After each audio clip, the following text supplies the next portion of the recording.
Everybody, what's going on? And welcome to the live stream. It's 7 o'clock sharp for me right here, and I'm not gonna lie to you guys. I'm running into some pretty weird crap here on my computer. I can't. How do I even explain what the hell is going on here? All right, I can't click. You guys know the taskbar at the bottom of your computer? You guys know that, right? Here, let me bring myself up. You guys know the taskbar down at the bottom, right?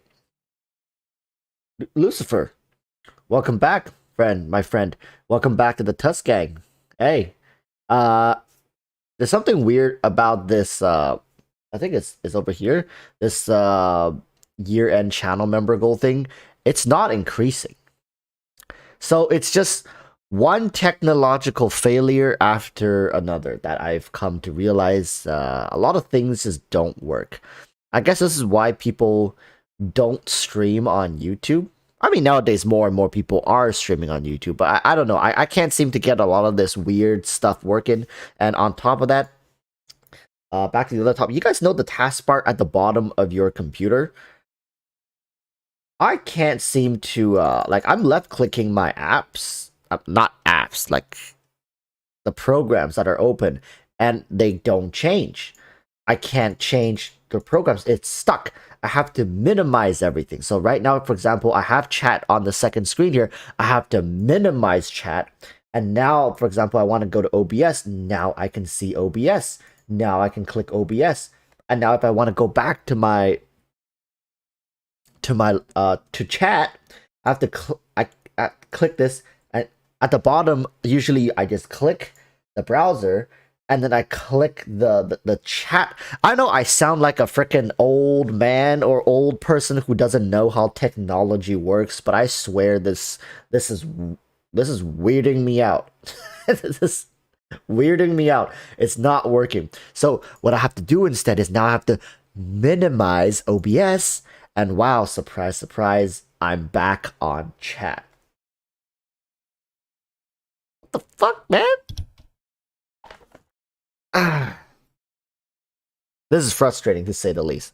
Sorry for the cussing, but this is frustrating. And I mean, you guys all know how technology drives people crazy sometimes. All right. And on that note, I have some good news for you guys. For people who are sick of watching me just talk and not enough gameplay, I did get a capture card. All right. So Marcus Bullock is asking, any other interesting news wars? Of course. I got this capture card for my Nintendo Switch. So we are going to be able to stream some Switch games going forward. And I know there's some exciting stuff going on Switch for, I think, starting next year, there's going to be Pokemon Arceus or what you call that. I don't know. There's some new Pokemon game next year that's coming out. I'm also currently playing through Brilliant Diamond, and I'm gonna be getting into some shiny hunting and insane resets for some. I don't even want to think about it now because I know we're gonna be sitting here for like days resetting to try to get, let's say, like shiny legendaries. So you guys already know. If you guys know what shiny hunting is like for legendary Pokemon, yeah, we're gonna, like, I might have to set up my bed right behind me here, and we're gonna do a marathon of some sort. But just letting you guys know, on the horizon there is potential to stream some Switch games. I have all that set up. Yeah. Just in preparation if Genshin does get a little too dry, and I'm okay with some grindy stuff. For example, we're gonna be talking about artifacts today, and we're definitely gonna touch on the topic of excessive grinding, like mindlessly grinding. Yet I'm here talking about doing shiny resets in Pokemon, right? Is that not mindlessly grinding as well? So there's a lot of things that I'm going to touch on today, and some of them I'm going to be giving my own input, and others that I'm asking for your inputs. All right. And a quick, before we get too deep into it, I'm gonna mention the giveaways because I think sometimes people don't remember all the giveaways.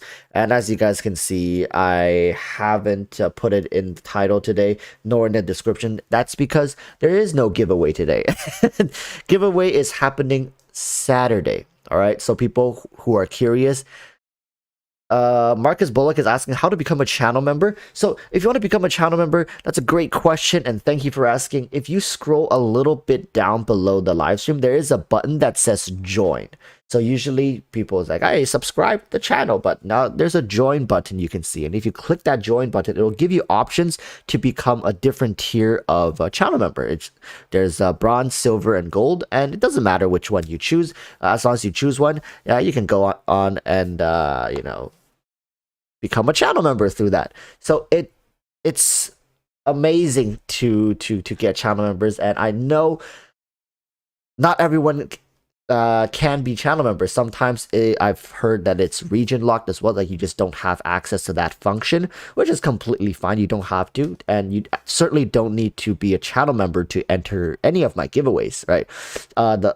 The perks of being a channel member usually is just to have your name highlighted. Also, you're able to access my Discord and have special privileges through that. Also, getting double luck during all my giveaways. That is the perks of being a channel member. Some people have spent $5 being a channel member and ended up winning like hundreds of dollars in giveaways. And oh my god, it's Kaye can attest to getting stabbed multiple times due to getting a little too lucky with those giveaways sometimes. Yeah.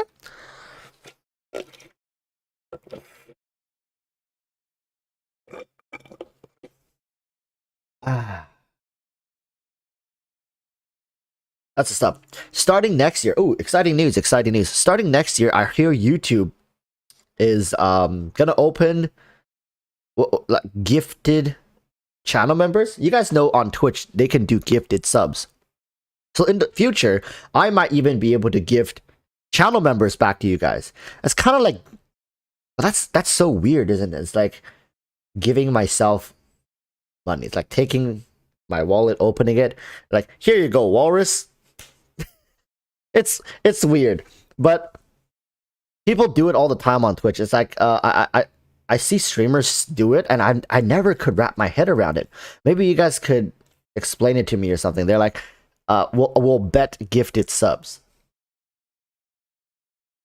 Is that not weird to anybody? Like, if I lose this bet, I'll gift like 100 subs. I don't know. I'm not too in tune. I'm not too in tune with the whole streaming culture thing. I might be out of the loop somehow. Honestly, I might be. It might be like the coolest thing ever. I just never got it. I couldn't wrap my head around that one.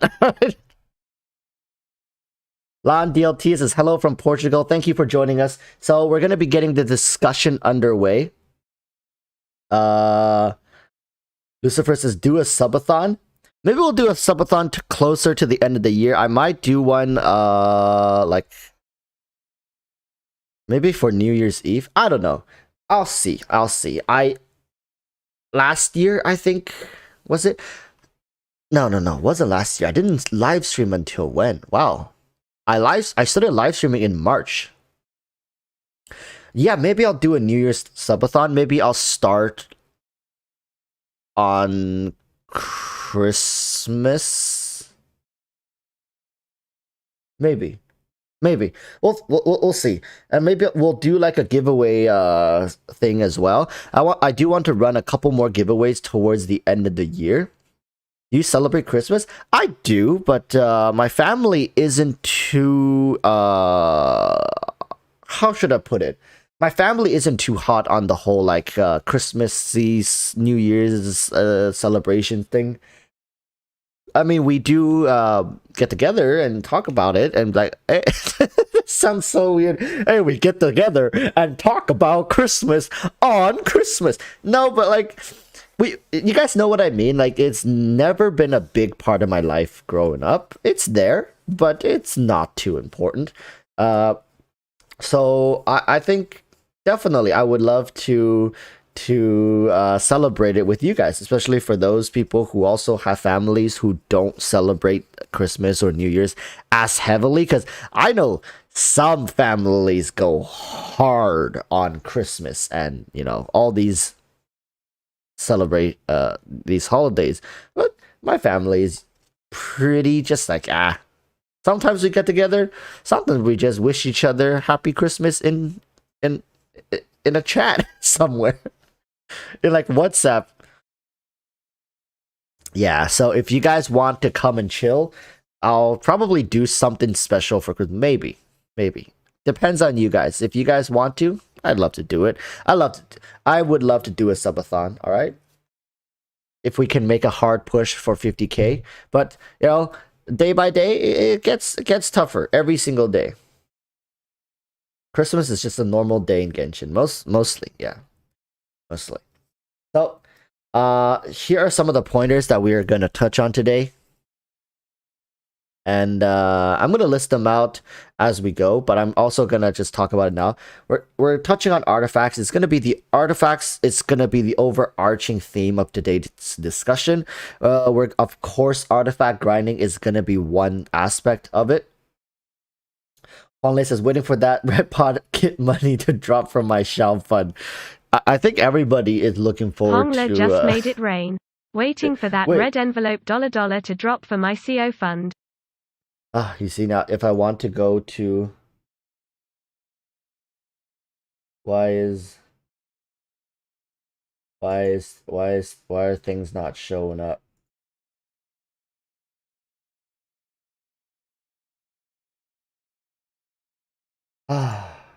Today technology it's been very weird. So when it comes to New Year's fund, all right, I don't know about countries outside of like East Asia. Does Southeast Asian culture have a tendency to drop red pack pockets as well? Or I don't know, man. Like I really don't. I'm honestly asking. Does Southeast Asian countries, or does it depend on like your the root of your origin? So I had a lot of friends who were like Malaysian, but they were Chinese Malaysian, right? There were Chinese influenced for a lot of my Southeast Asian friend. Ah, yes. Yes, I see. I see. In the Philippines, we go to war with our fireworks. That sounds... I mean, to be fair, every time it's New Year's in back when I was in China, it's pretty intense. It's pretty intense. Of course, nothing beats Chinese New Year, the Lunar New Year, when it comes to fireworks. Personally, for me, that stuff is just, it goes on for hours. But okay, yeah, I see people. I see it. So essentially, what you guys are telling me is we're going to be seeing a lot more channel members around here. Is that right now, Chad?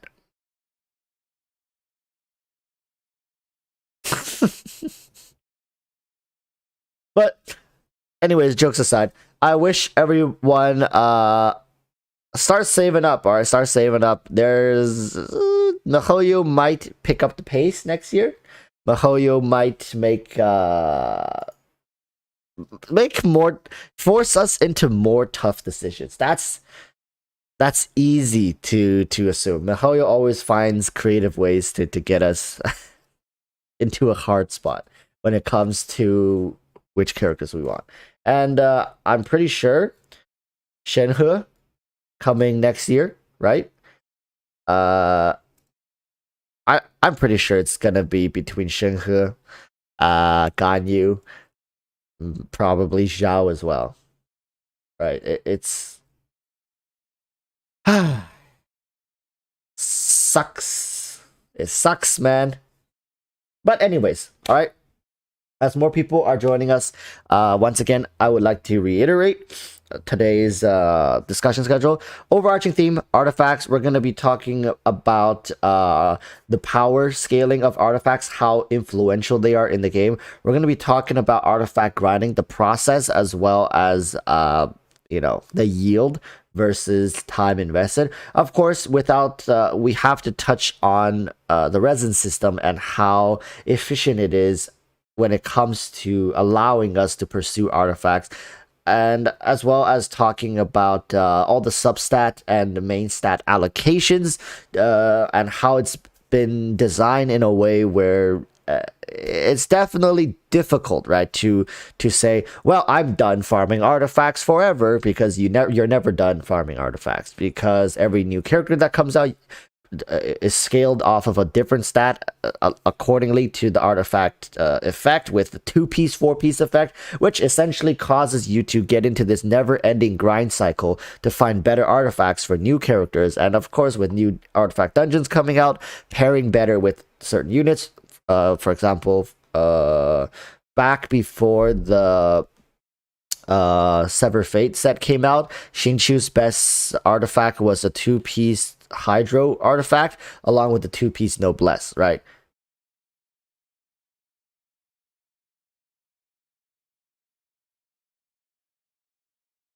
Yo, Jazzy.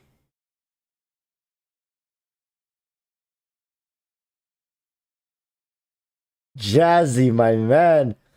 Wait, chat. Hold on. Does any of you guys... Yo, dude, it's so great to see you, man, Jazzy. How have you been? How have you been, man? Are you still playing Final Fantasy?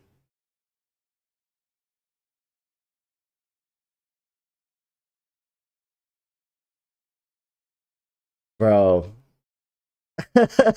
thanks for thanks for stopping by though. But yeah, man, artifact grinding, it's when people say artifact grinding is end game, I think I would always say, like, yeah, that's true, and not true at the same time. While it's hard to deny the reality of its never ending nature, but the fact that something is never ending speaks to a lack of, I want to say, good game design should have an ending. And of course, Genshin Impact is one of those games that's designed in a circular fashion, right? I hope that makes sense. Usually, games have linear progression, or you can have exponential progression, which very, very weird and intense. But Genshin has a circular progression, really, if you think about it. And it's all because of the artifact system. It's designed in a way where when you think you're done with something, a new set could come out that throws a wrench in all your plans. So Jazz saying, haven't really been playing anything the last couple months, focusing on work and live stuff. Nothing too fun. Just wanted to pop in, say hey. I still check on your stuff from time to time. Thanks, man. That's great to hear. Good to hear that you're also doing well and have been keeping yourself occupied. I mean, dude, I would love to play some newer games with you. I don't know if you're gonna be interested though. There's gonna be a game called Lost Ark coming out in probably early next year. Like, I want to say in a 2 month or so, it's gonna be out. I don't know if you've checked into it. I don't know how many people in chat has been checking into it. I'm definitely gonna be looking to play that game, and probably gonna start a guild. Like, I'm pretty sure I want to take that game a little more seriously. I haven't decided if I want to make content about it, but definitely if you guys are into the whole like community thing, because we don't have a guild feature in Genshin, right? So yeah, really looking forward to building a community with you guys, stuff like that. So if you guys are interested, definitely check into Lost Ark. I'm gonna be there.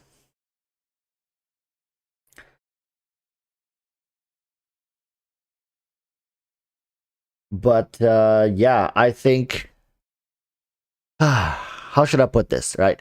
Back to Artifact. Because listen, chat, I don't think I need to be the one here telling you guys that the system has its flaws. Um, let's start at the very beginning, right? Let's start with how powerful artifacts are.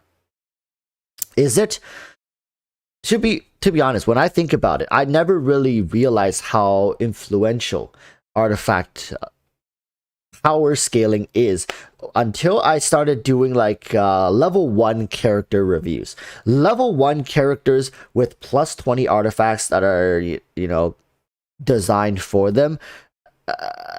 You can beat level 90 bosses with them. No, like, no cap. It takes a while, but it's possible, and the damage is how should I put this? The damage is quite substantial. I don't know if that's a good thing, right? Should you first and foremost be able to defeat endgame content with like level 1 characters with plus 20 artifact? Yeah, everything else is gated. Your base stats are completely crap. Your talents are at level 1, but for people who are here watching, you guys have even seen me. You guys have even seen me doing it.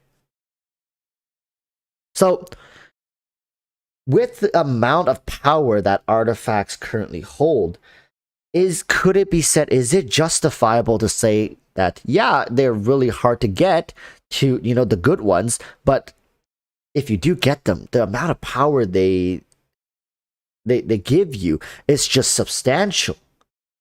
Is that a good thing? Because right now, the amount of time it takes to get a full set of dedicated artifacts for one character could range from a couple of days, if you're insanely lucky, to a couple of months if you're unlucky. And that discrepancy in time, like a couple of days, like maybe a week, to a couple of months, we can say 3-4 months for one character. I don't know, man. Like, even shiny grinding in Pokemon can take maybe a couple of days at best. I mean, at worst.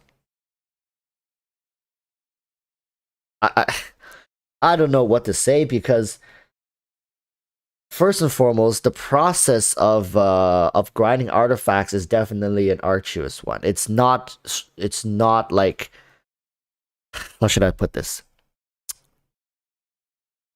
We gotta use traditional MMOs as an example, all right? For example, in a traditional MMO, if you want, I've played a lot of Black Desert Online. I don't know how many of you guys know it. So in Black Desert Online, you have these gears that you get, and you want to level them up.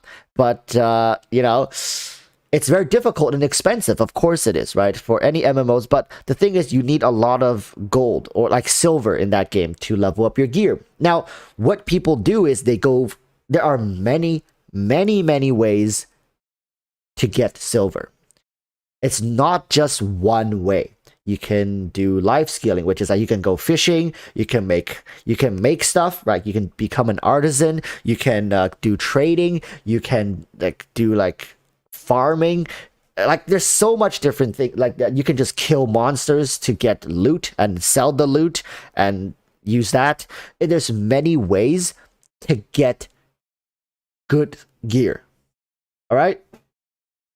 To get good gear. My point is, in Genshin, if you want good gear, you have to go through the design that Mihoyo has set up for you. It's not just like, well, today I'll do this, tomorrow I'll do that, the day after that I'll do that. With all these different things, I eventually work towards my end goal. I have variants, I have choices, but no, if you want to farm the best set, the Crimson Witch set for your Hu Tao, guess what? You're gonna have to farm that Crimson Witch domain over and over and over again.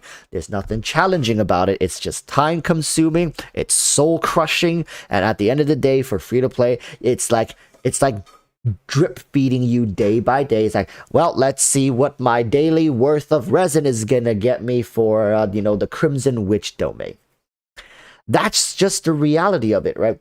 You can foresee your gameplay for the next 3 to 4 months.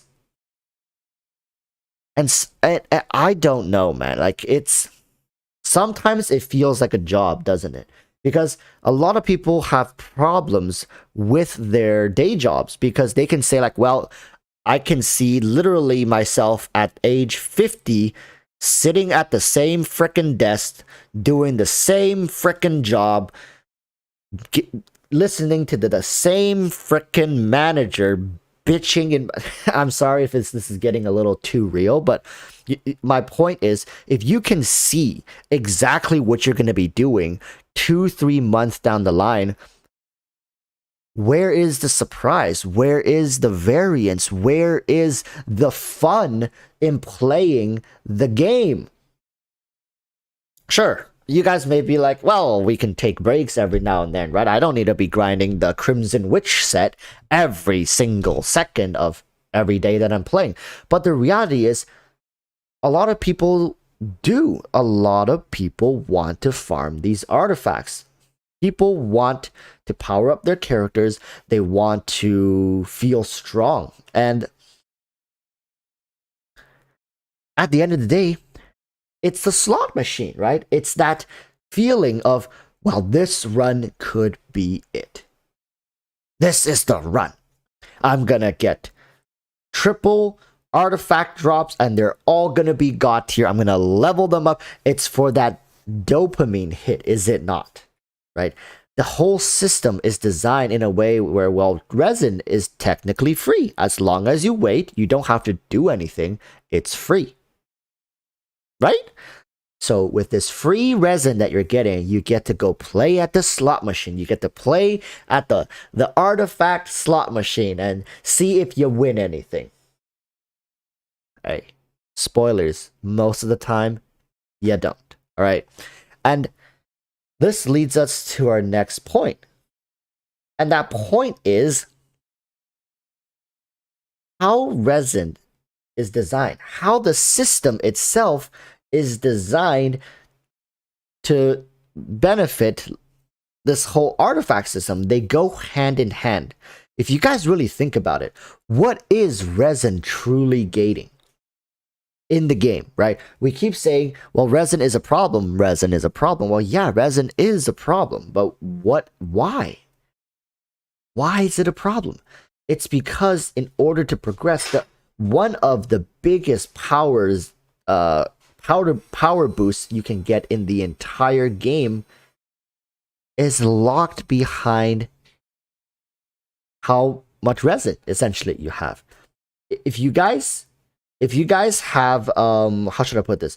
If you guys have 50, 60, 70, what's that item called again? One moment. It's not condensed resin. It's the other one. Fragile resin. There you go. If you guys have saved up like 60, 70 fragile resin, that's 60 each, right? That's 60 each. So let's say, quick math. 60 times 70. That's 4,200 resin, right? You guys can easily save up 3,000, 4,000 resin. You can go through the artifact domain. Like, that is, I mean, personally, that for me is a worthwhile gaming session. That one session, you can come out winning. You can usually that could give you like half of a set of artifact. It varies. Personally, for me, 4,000 has been the rough mark to get like a decent set working, right? You easily could end up getting absolutely nothing. But people are complaining, saying resin is an issue because it takes forever to charge, and artifact RNG is something that's questionable to say the least. Now, I've been talking a lot I want to turn the question back to chat, all right? And I want to see what you guys think. What is a better resin to artifact ratio for the game? I've seen a lot of people mention a reroll system, but for now, let's see if we can adjust the resin to artifact ratio. What I mean is maybe we can change the rate of resin regen, but how much resin should we get right now, right? So how much are we gonna, how long does it take resin to regen right now? A moment. Is it 1 every 8 minutes now? I don't know. Right now, mine says 650, so it has to be more than 650. I'm pretty sure it's 8 minutes, right? So 8 minutes. Okay. So what's a rate do you guys think that the rate could be adjusted to? Or so I see Sane Inaban is saying instead of 20 resin, it should be 10 resin per domain. I do think that would be a good change. Instead of changing the rate of resin, you can directly impact the artifact domain being just half it. But halving it, how should I put this? Halving it is quite intense, right? Like that's such a drastic change. I'm seeing 3 minutes, 2 minutes, 5 on par with other games. I do think, let's take a look. 5, I see people saying 1 per 4. I see 5 quite a lot. There's quite a number of people saying 5.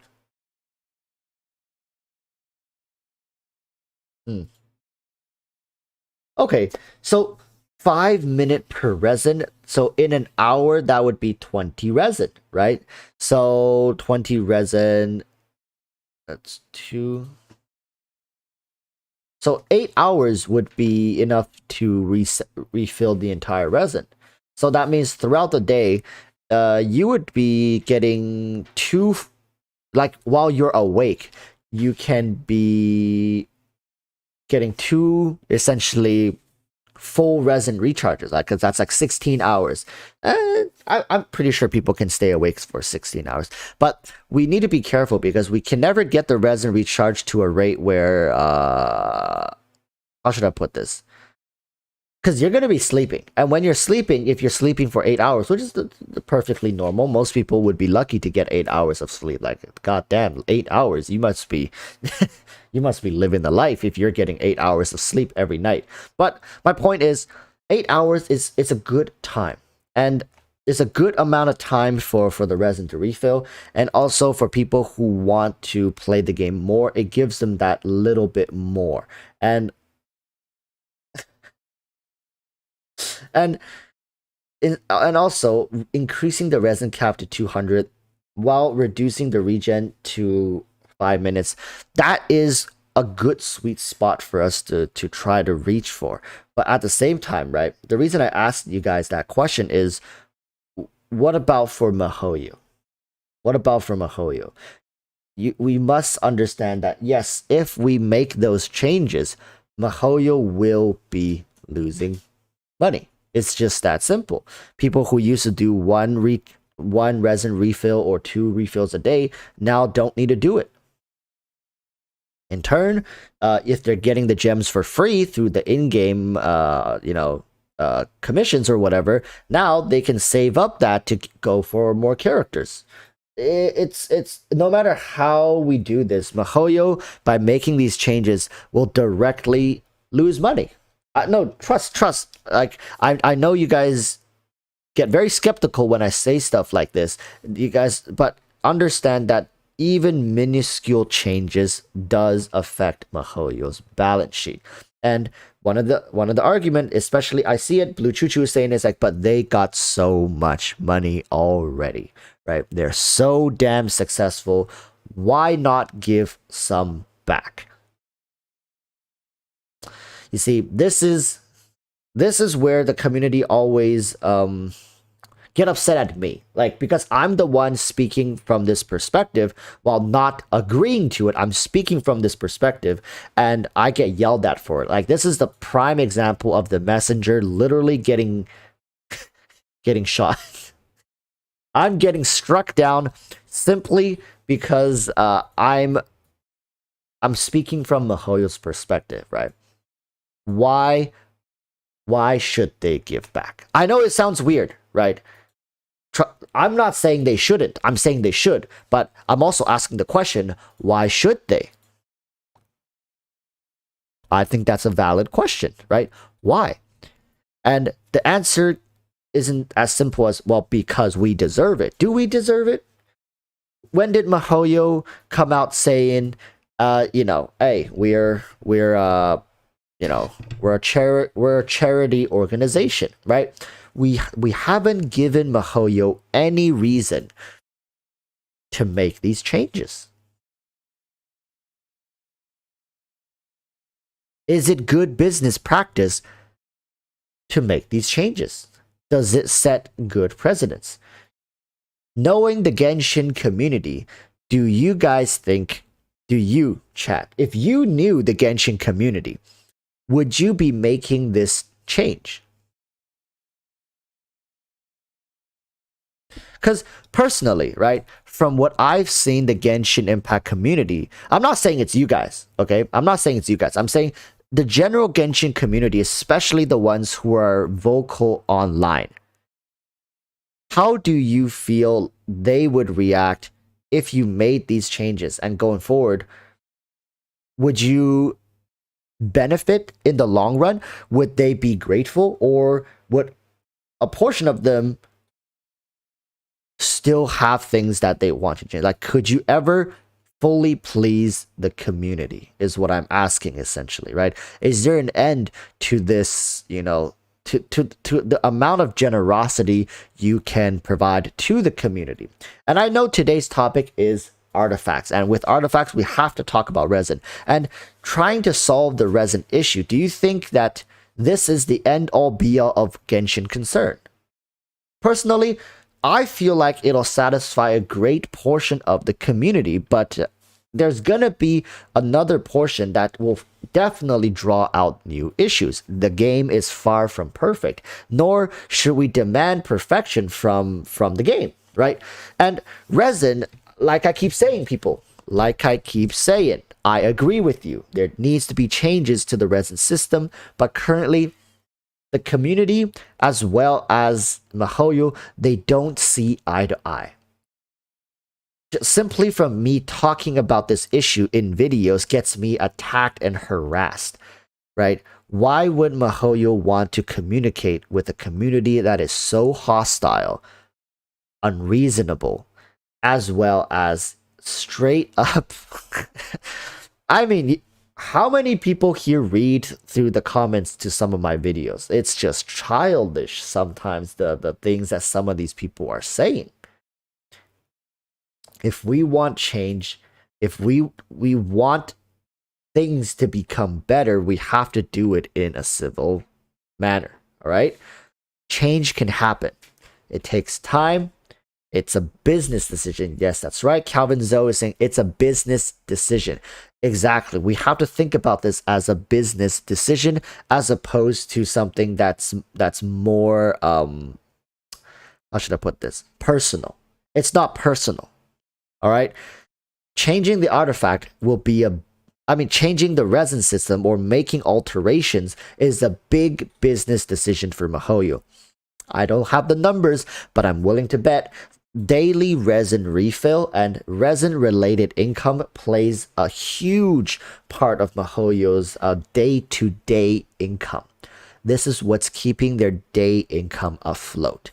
It's like asking a YouTuber to, instead of making one video every day, let's say go to Tectone. Instead of asking Tectone to make one video a day, you ask them to make one every other day, right? Reduce the frequency. You're hurting the man's income directly. Why should he comply? Where is the merits? Where are the benefits? Are we like, for example, in Tectone's case, are his viewers going to promise, you know what, Tectone, make one video every other day, but we'll watch twice as much? We'll watch it twice.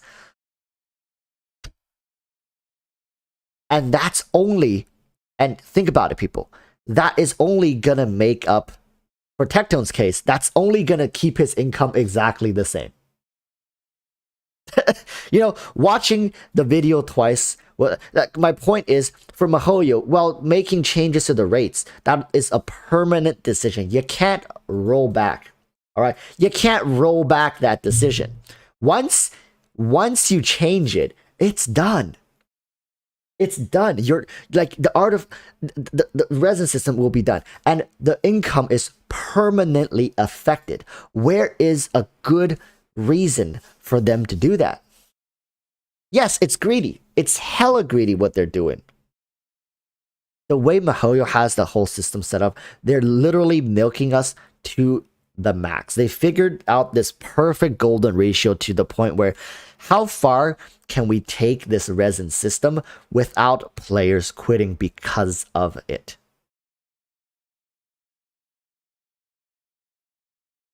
Currently, I think they've already spread themselves pretty thin when it comes to Genshin content. And while they've designed a lot of content that doesn't need resin, the big gate that they've boom dropped for all players is still the resin system. Till this day, resin is the single limiting factor to power progression in Genshin Impact. All right.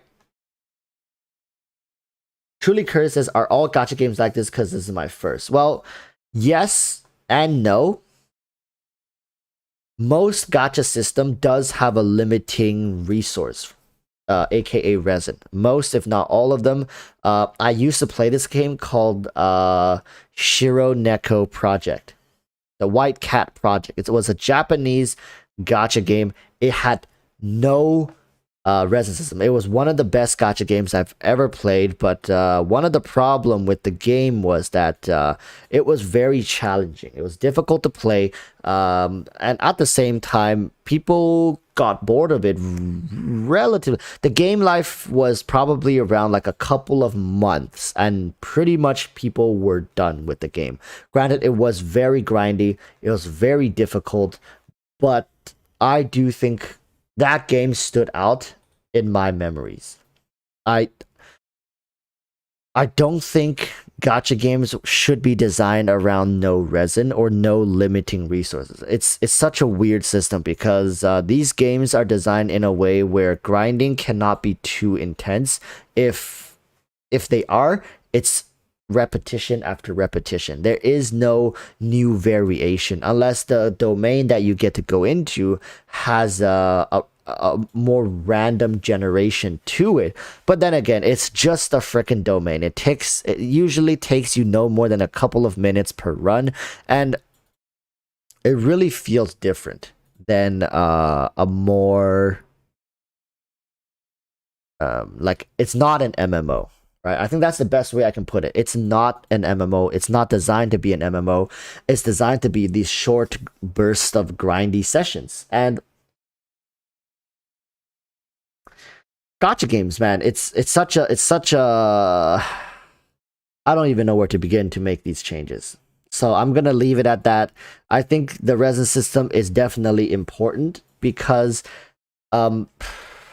if the resin system, let's just put it this way, if the resin system wasn't here and like it just never existed, most of you guys wouldn't be playing the game anymore. Not because you hate it, but because there would literally be nothing left to do.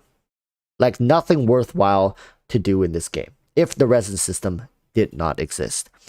It's unfortunate because the game is designed the game is designed in a way where if you can progress through this, I mean, I would be done with artifact. I'll tell you guys right now, if resin didn't exist, I would be done with all my artifact grinding within a week.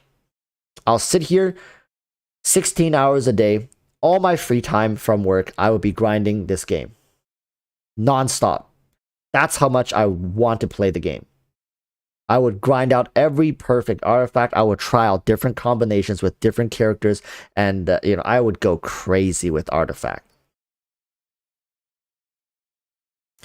Hey, this is coming from a guy who's willing to sit through some shiny legendary grind in Pokemon, right? I don't mind sitting here doing the same shit every day, 16 hours a day, 7 days a week. I don't mind. It's because it's an addictive process. You guys can't deny that opening and checking artifacts and seeing their substats, leveling it up, seeing which stat it rolls into, that's an addictive process. It feels great. It feels amazing to go through that process.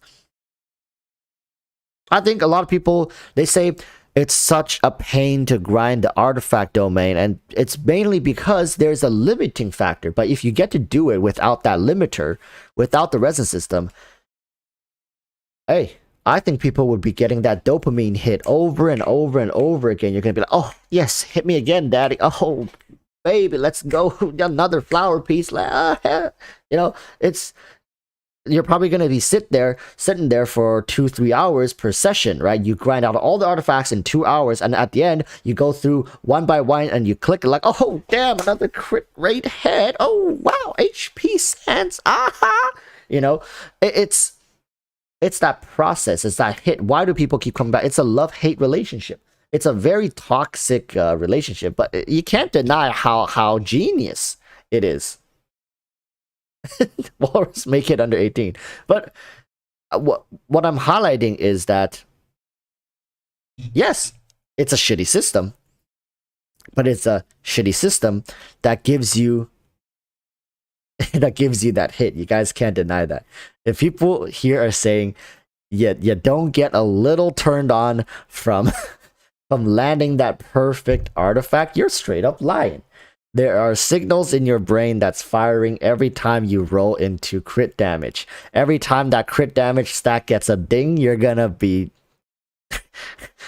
your mind is just going, oh, just firing on all cylinders. You're like, oh, damn, that was worth the 3 weeks of grinding. Yes.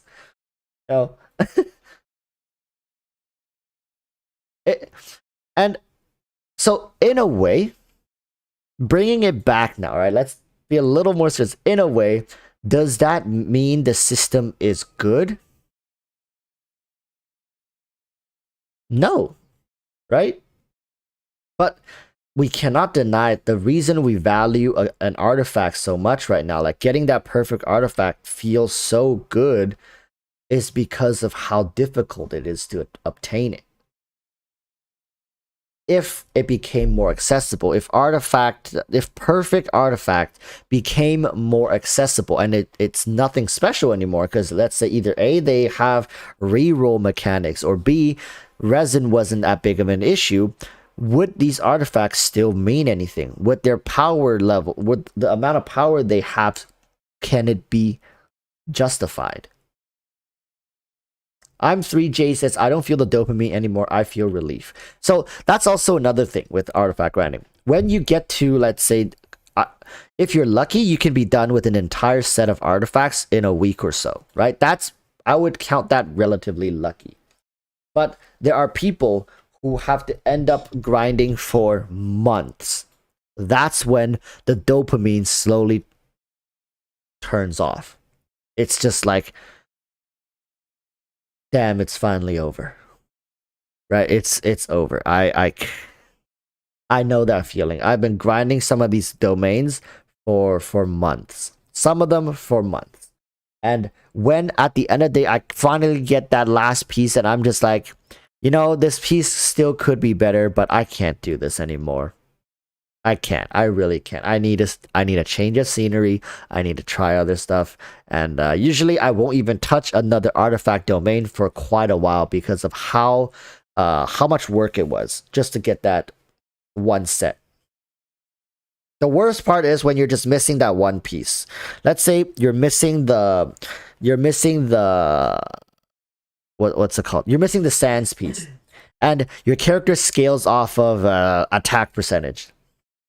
And it's just HP sands after defense sands after elemental mastery sands after energy recharge sands, over and over, and they just keep cycling through, and you can't find that attack percentage sands. Pure torture. Telling you guys. Pure torture. It's great the game has an off piece, so usually in those situations you can switch different pieces. You can be like, you know what, screw this, instead of getting the sands piece, I got a great cup piece, and you were using the cup piece as the off piece. Now you're like, you know what, I'm gonna use this as my main cup, and I'm gonna take another off piece and use as my sands, whatever. Oftentimes that's how it ends up getting resolved. You're farming for the sands piece, but you end up getting a goblet piece. You're like, oh, hot dang it, I got something even better. What can you say? That's part of the grind. Now, let's talk about the last bit. Let's talk about the last bit. Which is, at the end of the day, I don't know where you guys are in the game, right? Because how should I put this? It's getting to the point where every single character has their own dedicated artifact set, especially for the newer character. Especially for the newer characters. They all have their dedicated artifact sets. And I would like to argue that that might not be the best case scenario going forward. Elaine to Lucanen is saying, where's my Shao set? You see, like, people are asking, hey, where is my mains artifact set? And I don't know about you, but do you really want to spend like 2 to 3 months in an artifact domain? I mean, in the beginning, it can be very exciting. Like, wow, look at this artifact set for Shao. Every time you do a plunge attack, all attack is increased by blah, blah, blah for the next 6 seconds. For every enemy hit by your plunge attack, your, attack percentage rises by 5%, up to a maximum of 40%. Hot dangity do, right? Holy smokes. And the 2-piece set effect is, plunge attack increased by 20%. So you're going to be in that artifact domain for a while, my man, right? You're going to be in there being like, oh, my Zhao is grinning from ear to ear. But first and foremost, you're going to have to figure out how much of a boost that actually is comparative to what you're currently running. Right? And when you figure that out, you're going to have to figure out, well, how much of the main stat and substat gains would I have to make to justify spending 2 to 3 months worth of resin in this artifact domain? Because right now people are running their Zhaos with 2-piece Viridescence and 2-piece, what was the name of that one called? The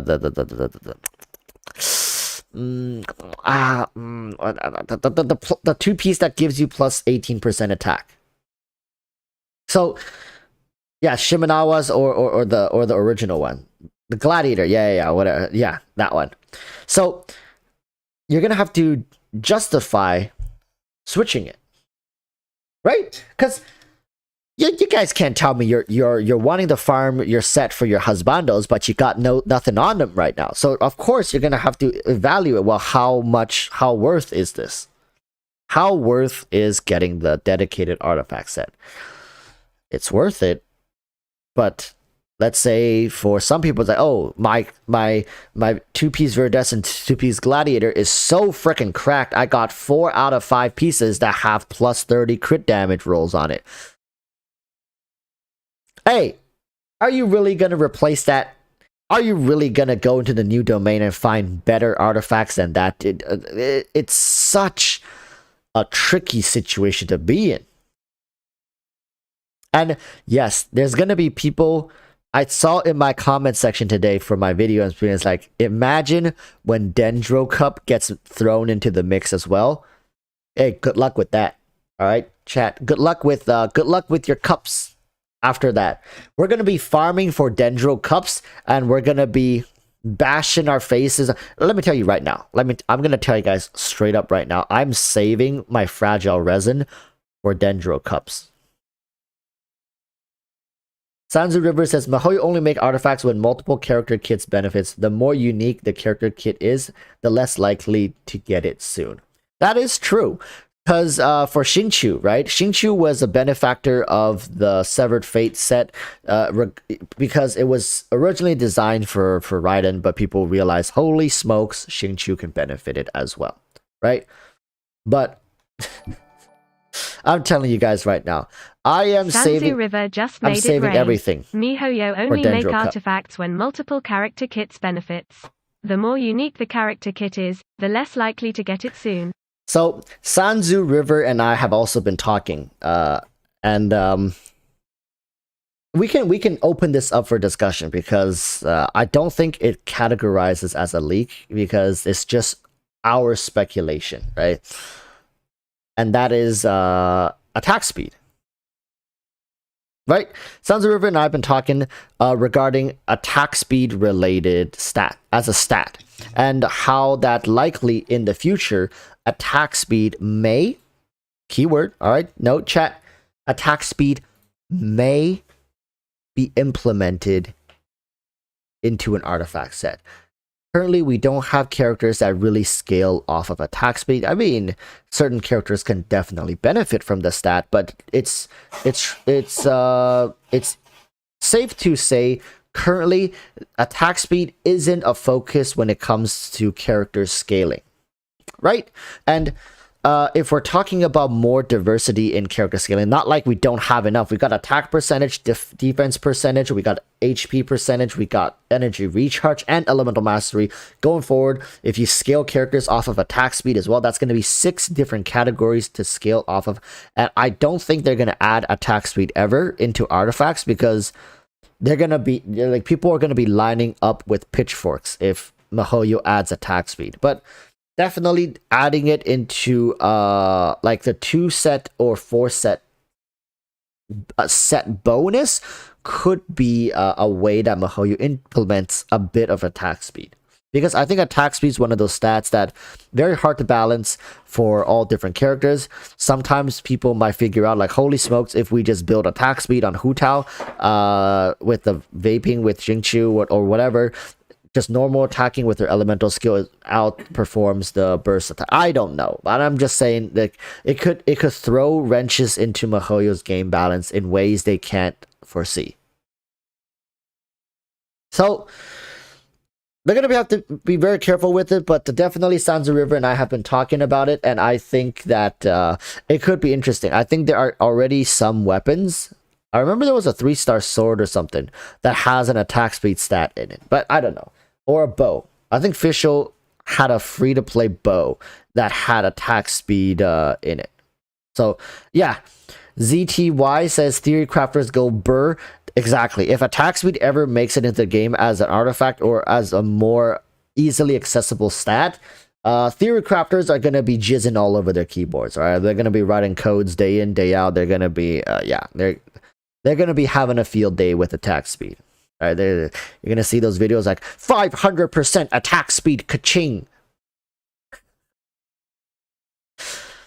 That's quantity over quality then. Because for Eula, for example, it's quality over quantity. You do a lower number of hits, but you end up doing a huge Big Daddy burst. But in the future, if attack speed ever becomes a thing, you got C2 Gene, you're going to go like but each hit only hits for like 3,000, but you end up doing like 20 hits. Yeah, characters like Yoimiya, Kaching, these faster attacking characters, Zhao, Hu Tao in her elemental, right? Even Eula for sure is going to benefit. There's too many characters that benefit. Ooh, hello, Michi. There's too many characters that benefit from attack speed that I don't think it's ever going to make it as a main stat. But we'll see. We'll see. I've been trying my best to dodge Shenhe leaks, but it's too damn hard. It's too damn hard. I've been hearing people saying she's like this cryo physical EPS. I don't know, man. Sanzu River says melee does have hit delay, so there is a limit. Range though? Sanzu River just made it rain. Melee does have hit delay, so there is a limit. Yoimiya. Range though. Buh. Yoimiya though. I mean, Sanzu River, I do believe you are an owner. You are the owner of a C6 Yoimiya, correct? Correct me if I'm wrong, but I do recall. I think you do have a C6 Yoimiya. I think C6 Yoimiya is quite cracked, to say the least. I've had the opportunity to play with one on another viewer's account. Like, bro, like that is not fair. The amount of damage Yoimiya at C6 has is just like, hey, this game was never designed for C6 Yoimiya to be a thing. All right. Yeah, like people need to understand C0 Yoimiya is okay. C0 Yoimiya is okay at best. It's okay. But C6 Yoimiya, I want to say it's like the difference between C0 Ganyu and C6 Ganyu, but no, it's way bigger than that. C0 Ganyu is an amazing character. C6 Ganyu is just it's an amazing character, right? But C0 Yoimiya, she's okay. But C6 Yoimiya is holy freaking shit. This is like, how did this get past beta? Right? It's life changing. C6, the thing is, people saying C6 Hu Tao is better. C6 Hu Tao is not as practical. I hope that makes sense. C6 Hu Tao has too many conditions, whereas C6 Yoimiya is just, it's all there. It's all there for you. C6 Hu Tao, it's conditional. There are situations where you need a setup. It's for nuking. It's for that one-hit wonder. And it demands you to even make alterations to your artifacts. You know, there are too many conditions. And for somebody who just wants to draw out power from their character, C6 Yoimiya is going to be far more consistent, far more practical, and you're going to feel it in every waking moment without the hassle. Right now, I've asked all the Gigawills. I mean, I guess I haven't asked Sanzu River, but I've asked a lot of owners who have both, and they've all leaned towards C6 Yoimiya over C6 Hu Tao. They prefer C6 Yoimiya because the setup for Hu Tao is just too much of a pain in the ass for them. They're like, you know what? I don't feel like getting my HP down to 1% to activate my Hu Tao's C6, or to activate a portion of my Hu Tao's C6. I don't care. In the overworld, I just want to do my commissions. And guess what? Yoimiya allows you to do it with no hassle, whereas Hu Tao, hey, you know, it's, how should I put this? I don't know if people understand. I think people are speaking from like, oh, but it does more damage, right? It does more damage. It's big PP damage. Hu Tao's C6, right? How can you say it's not good? It does the most. It boosts her damage by, yeah, I get it. I understand. I'm not stupid, right? But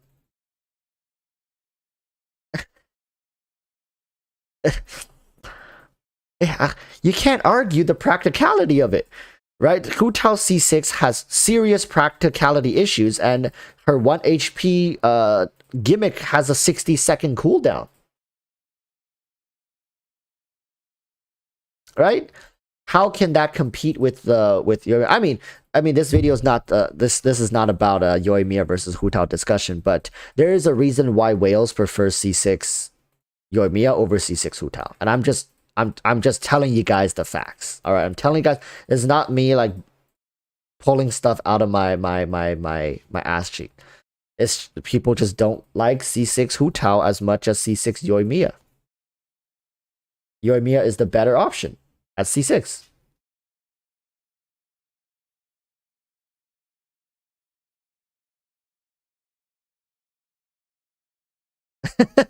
Brian Brian Mata is like, everyone talking about C6 and me over here like C0, take it or leave it.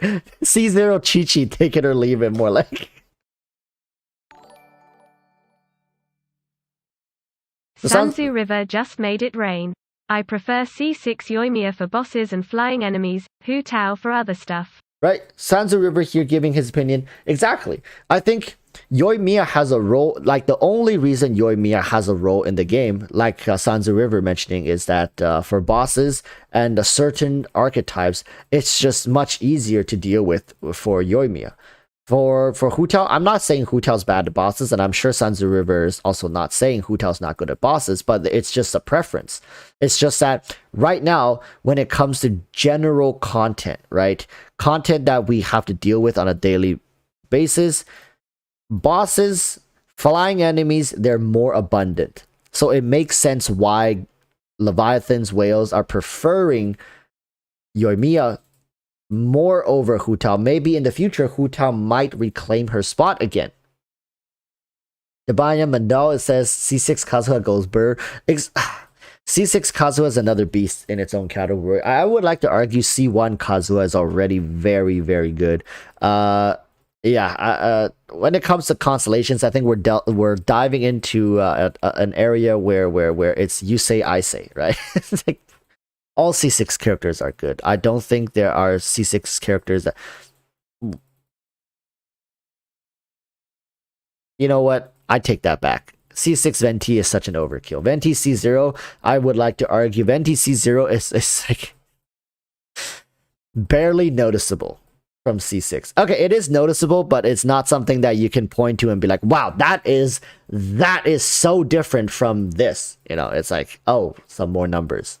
That's good. Cool, I guess. Yeah. C6 Bennett is...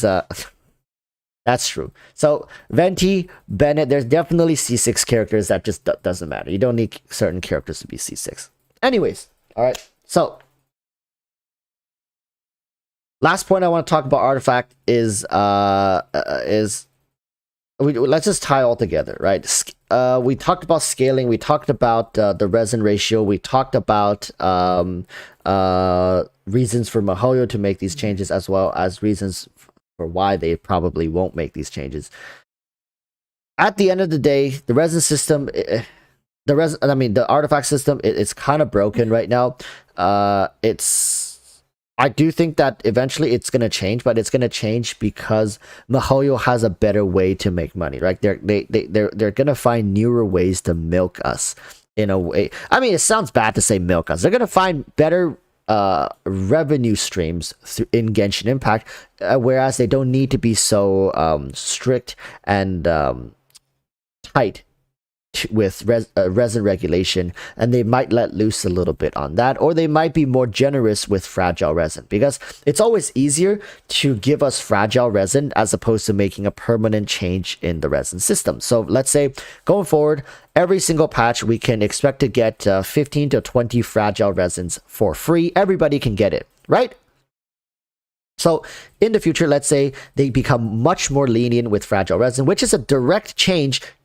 Think about it. In a resin system, it's a direct change. By giving us more fragile resin, we're gonna be refilling resin less, and people are gonna be generally more happy, right? So, but they might have opened a new avenue in the teapot, for example, saying like, oh, there are now these things you can do with inside your teapot, which you can spend money to get a certain amount of resource to, for example, to have buffs placed in your teapot. Let's say, oh, there's this limited time event based or whatever, or craft based a thing that you can level up in your teapot that gives a boost to pyro damage or whatever. Like, I know it's a terrible example. people probably would never want something like that, but they could open up new ways for people to new things for people to work towards to get more power. And then now people are spending a lot of money on that to try to perfect that system, and they can be like, you know what, we can let loose a little bit here, give the players a little more resource to work with, stuff like that. All right, it's not like, please, the example I just gave was simply an example. Don't take it too seriously. I don't look at leaks, so it's not like it's coming or anything. But I hope you guys get my point here, is that it's going to be hard for MiHoYo to make changes to the current system if they don't have anything new to offset the changes, right?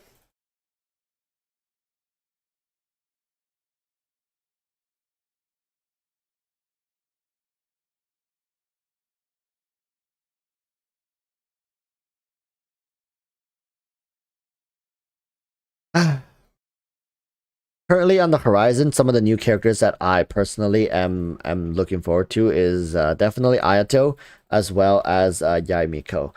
Apart from that, of course Dendro Archon I'm also curious, but also Dendro as a whole, I'm very curious. I think about this every now and then.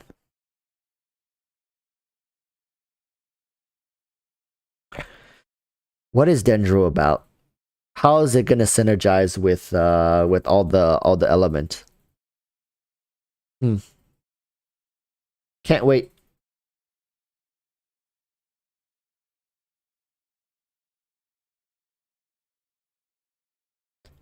Malevolent Knight says skins could be profitable.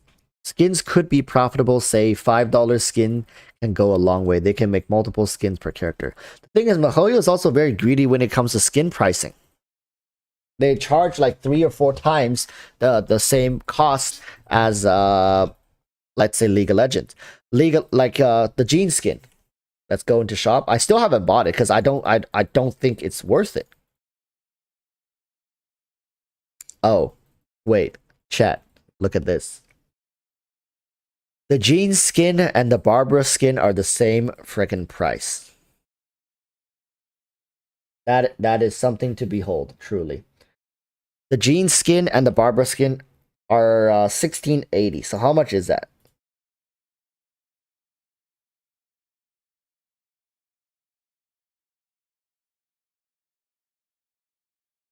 That's almost $40. That's almost chat this.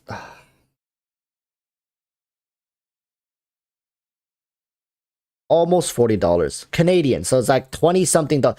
That is 25 freaking dollars for like in League of Legends. This is categorized as like the lowest tier of the lowest when it comes to skin, right? In League of Legends. And League of Legends skins like this, they go for like what?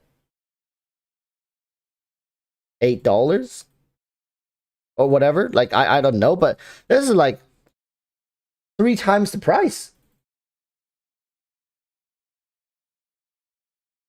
Tired D Virgo is like, you're Canadian? Yeah, I'm Canadian. I'm Canadian. But chat, do you see the absurdity in this? The pricing, like the other person was saying, like if they made skins and they charge $5 for them, what is $5 in Genshin? That's $5. Chat, do you realistically think MiHoYo's ever gonna make a skin that costs 300 or so Genesis crystals? Like what in this game costs 300 Genesis crystals? Jesus. Nothing in this game is that cheap. How many do I have here? Hey. Hey. Ito's coming home. Just letting you guys know. Hey. Your boy is ready for Ito. Oh. Oh yeah. Oh yeah. Give me that. Give me that. Oh yeah. Oh yeah. Give me that, a Queen of Fate, baby. All right.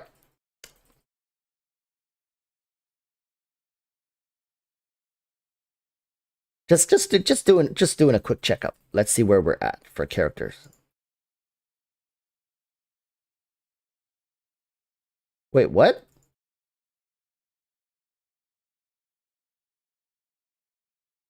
Wait, did I do that many summons? Without a 5-star? 1, 2, 3, 4, 5? Wait, I'm 30 polls in. Why did I do 30 polls? What?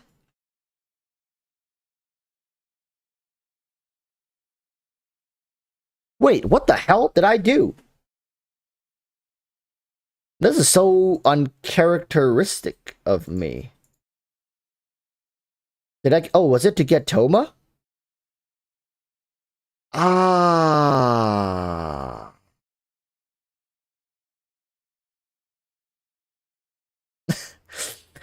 Sounds of River coming in with prizes. By the way, when Kaching skins drop, I am going to give away like 10 of them. Spread out those so Waros doesn't get swamped. Bro, Sanzu, I can't emphasize enough how thankful I am of your consideration for how I have to give away this stuff. Just made it rain. BTW, when Kaching skins drops, I am going to give away like 10 of them. Spread out though so Walrus doesn't get swamped. Bro, if they release Kaching skin, I don't know if they've announced it, but if during the Chinese New Year they release a Kaching skin, I probably would buy it. Kaching was my very first. I don't know if I can still prove it though. I don't think I can because they delete the history of this stuff, right? But I can't prove it. But Kaching was my very first 5-star when I started this game. Like, no matter how deep into the game I get, she'll always hold a special place in my heart. Always. I know it sounds cheesy AF, but Kaching is just that special to me. Nothing can replace Kaching. All right, let's see. 2, 3, 4. Oh. We're so early in. So that's 18, 19, 20, 21, 22. 23, I want the Shao Spear. 24.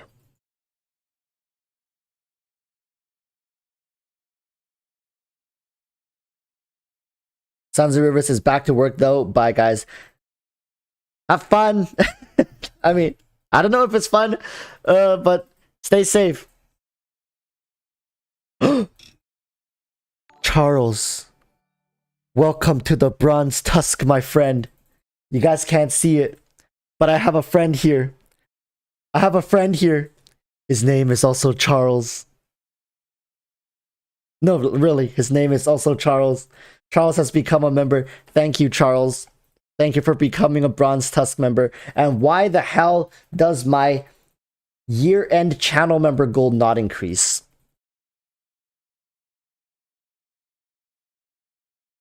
Why? Why? I don't get it. I really don't. What did I do wrong?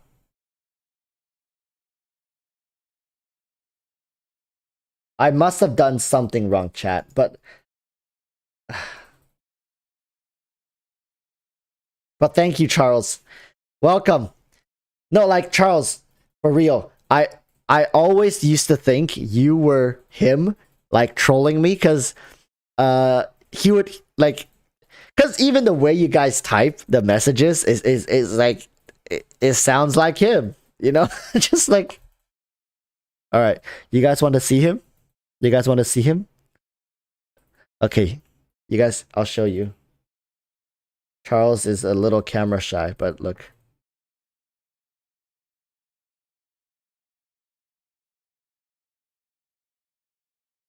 You guys see him?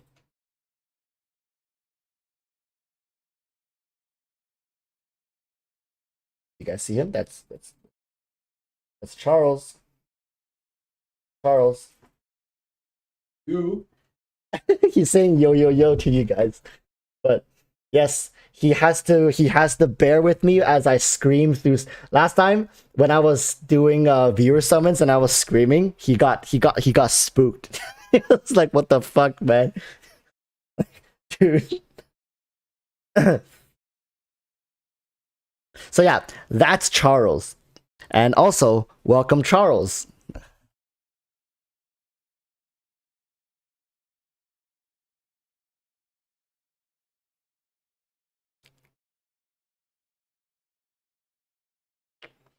Oh, you guys thought I was talking about my cat? No, no, no, no, no. This is my roommate. This is my roommate.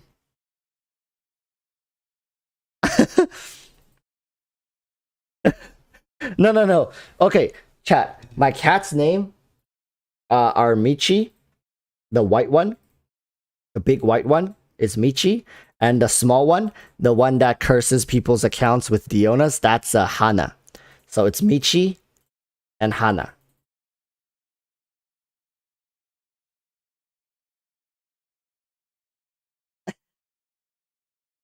Here. You guys want to see Michi? He's right here actually on the ground.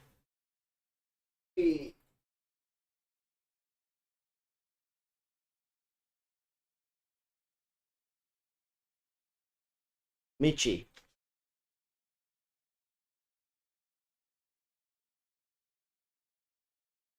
He likes getting scratches.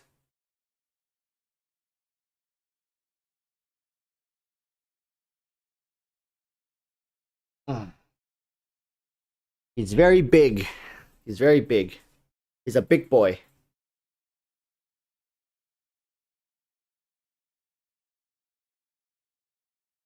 This is a ragdoll. This is a ragdoll cat. Oh, he's a big fluff ball. He is. Yeah, he's so chill. He's very chill.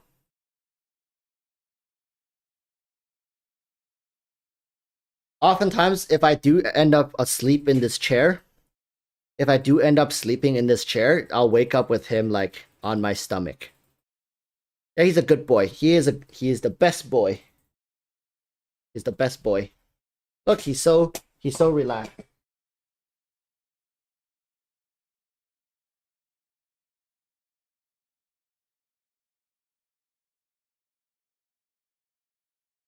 This is the first cat I owned. He's older by the other one by a couple of months. So not too much.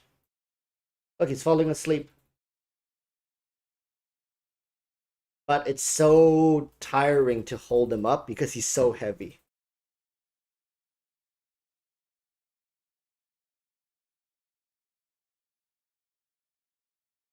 Look at him, he's completely relaxed.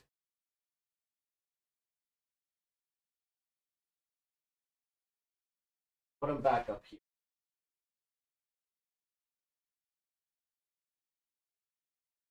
Oh yeah. He's really big, really fluffy, pretty chill. Look at him, he's sitting back there now. But yeah. Oh, he's gone.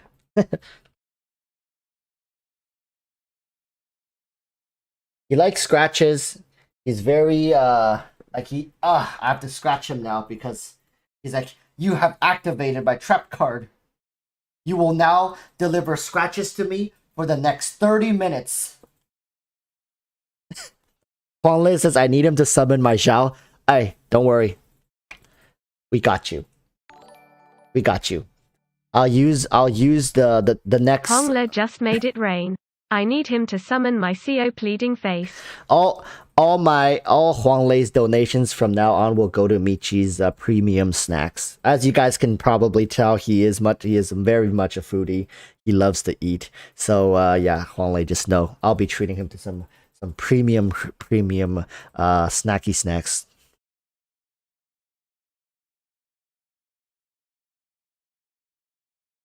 Irina says Sanzu DM me on Discord about summons. Ooh. Oh, I forgot. I have to minimize everything because today it's just messed up. Oh, you mean those summons? Yep. So Irina, don't worry. We'll discuss that. We'll also discuss that in DM. So Irina, make sure to hit me up in DMs. We'll talk about how we're gonna work that one out. Okay? Probably gonna be Saturday stream, if possible. We can do it on Saturday stream.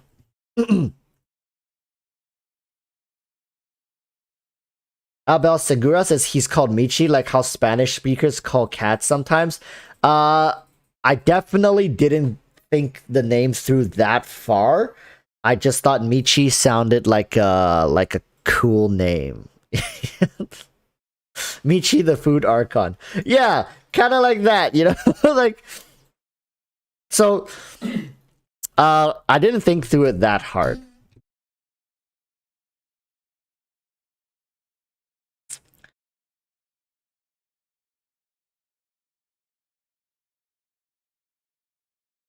Kamikaze MMO says new weapon type, maybe an axe or kind of a hammer. These go well with game concept.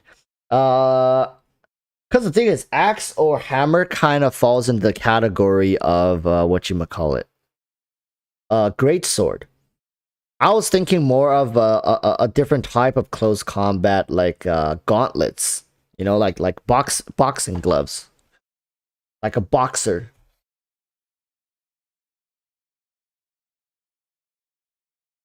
Daggers is also another one. What was this other one that people were talking about?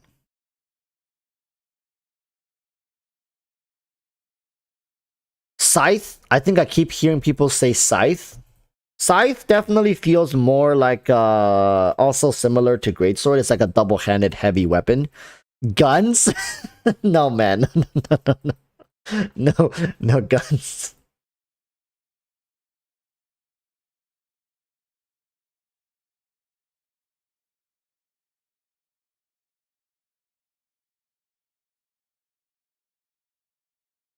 Gatling guns. No, no guns. There's no way. Hard Virgo says Leak. Leak said they were working on one for close and far combat. I wouldn't be surprised at all if Mahoyo was working on weapons. Like different weapons. I wouldn't be surprised at all. I think it's great that they're working on different weapons. So for everybody watching, we're nearing the end of the stream, and also before you guys go, because I know a lot of you guys usually at this hour, yet most people need to start heading to bed, get ready, whatnot, especially if you're in the East Coast. Also for people, you can't be staying here too long. For people who are wondering, this Saturday we will be doing a giveaway. We'll be drawing the winners for our second Albeta and Eula giveaway. All right.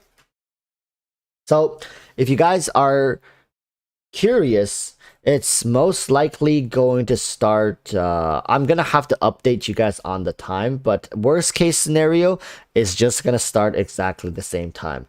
I might make it a little earlier for that particular stream to make sure that everybody can participate, or more people can participate.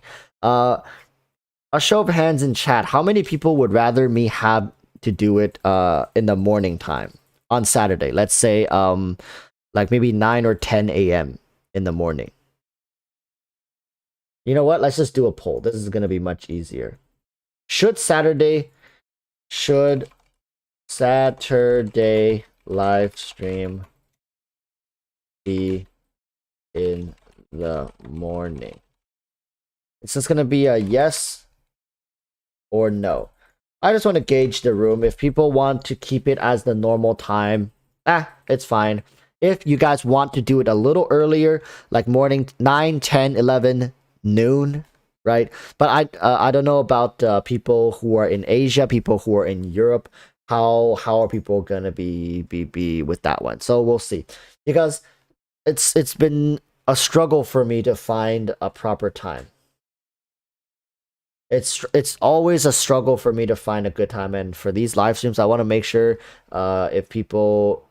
How much earlier than the usual? I was thinking 10 to 12 hours earlier. No. 8 to 10 hours, not 10 to 12. 8 to 10 hours from when I usually start. Right, every day I start my live stream from 7 p.m. Pacific Standard Time. So that's the normal time. Bree T says nighttime streams are painful. I'm on the verge of passing out. Maybe I can start like 2-3 hours earlier. So XS, what time is it for you right now? What time is it for you right now? Actually, let me see the Philippines, because 15 time. Right now it's 12:29 p.m. So that means I started stream at 11, right? For you guys. 11 a.m. for people in the Philippines. So maybe earlier by 3 hours. 11, 10, 9, 8. But that's a little too early. That's going to be for you guys Sunday at 8 a.m. That's going to be too early. So maybe 1 hour earlier. Yeah, INT is my stream is kind of late for Eastern time too. So exactly. I want to do it maybe 1 to 2 hours earlier. Right? So for the Philippines, for people who are in the Philippines, it's going to be 11, 10, 9 a.m. I think that's going to be a little bit better. Correct me if I'm wrong. If I start stream at 5 p.m. Pacific Standard Time, 9 a.m. Philippines time, what about European time?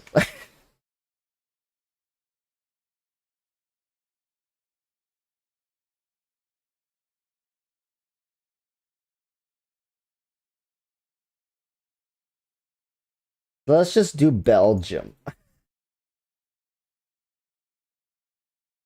So Belgium is 5 a.m. now. Oh no, no. Europe is not gonna work then. It's never gonna work for Europe. It's just never gonna work for Europe.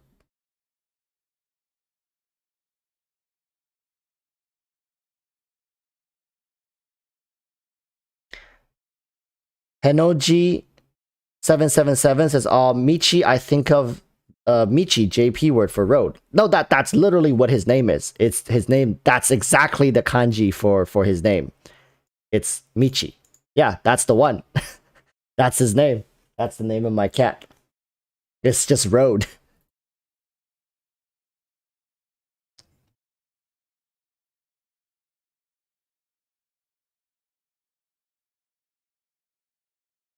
Yeah, so I'll probably try 5 p.m. I'll probably try 5 p.m. For Saturday. So let's just all say 5 p.m.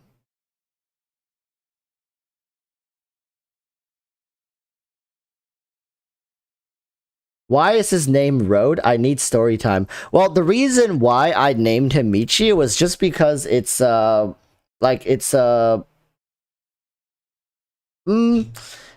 it's inspired by this anime I used to watch called Slam Dunk.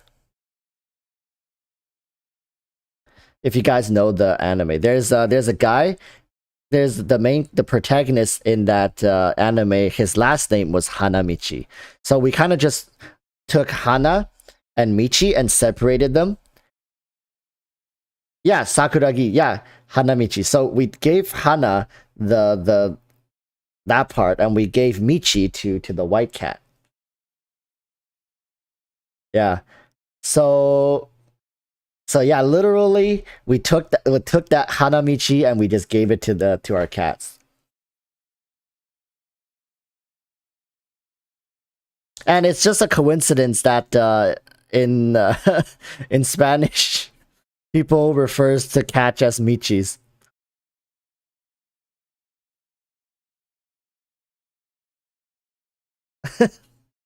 Also, mentioning Slam Dunk exposed your age. I mean, when I was watching Slam Dunk, it was well, it's definitely a cultural symbol of an era, wasn't it?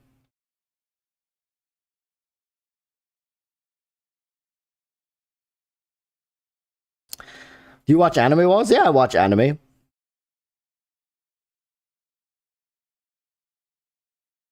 I watch anime. I love watching anime.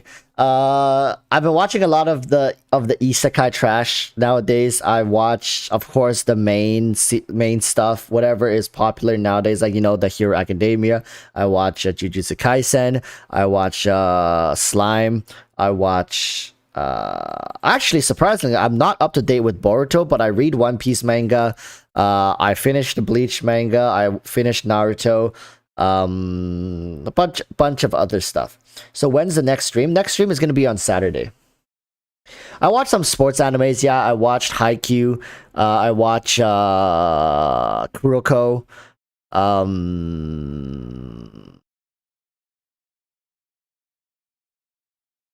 Yeah, that's about it when it comes to sports anime. Yeah. Right now, what am I watching? I'm watching more. I'm just watching a ton of isekai trash, but you know, it's like a dumpster. It's like a dumpster fire, isn't it? It's it's burning garbage, but you just can't look away. Black Clover. Yeah, of course, I watched Black Clover. Uh, Attack on Titan. You know, just the stuff. What about JoJo? I watched a bit of JoJo. I've been meaning to get back into it and just like power through JoJo. I think the art style really inhibits me from getting into it, but once I do think I can look past it if I just keep watching it. Jobless Reincarnation, yeah, I watched that. I also watch Redo of Healer. What? What? What? What? Redo of what? Oh. I must have. Hey. Hacked OP Destiny. Yeah, I actually just started watching that. It's pretty cool. Hacked OP Destiny. What's that other one? I've been watching the new Assassinate, the assassin that got reincarnated. It's just your generic isekai stuff. I watch it on the side while I'm playing Genshin or doing other stuff.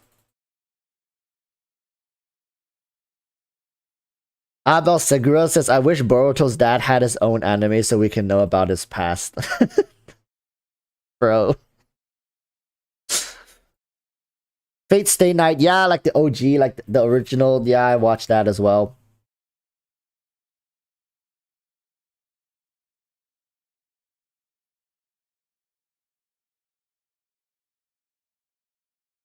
Is that the Finest Assassin something? Yeah, that one. The one with the long ass titles. Like the Finest Assassin gets reincarnated in a world that's an aristocrat or whatever. Yeah, that one.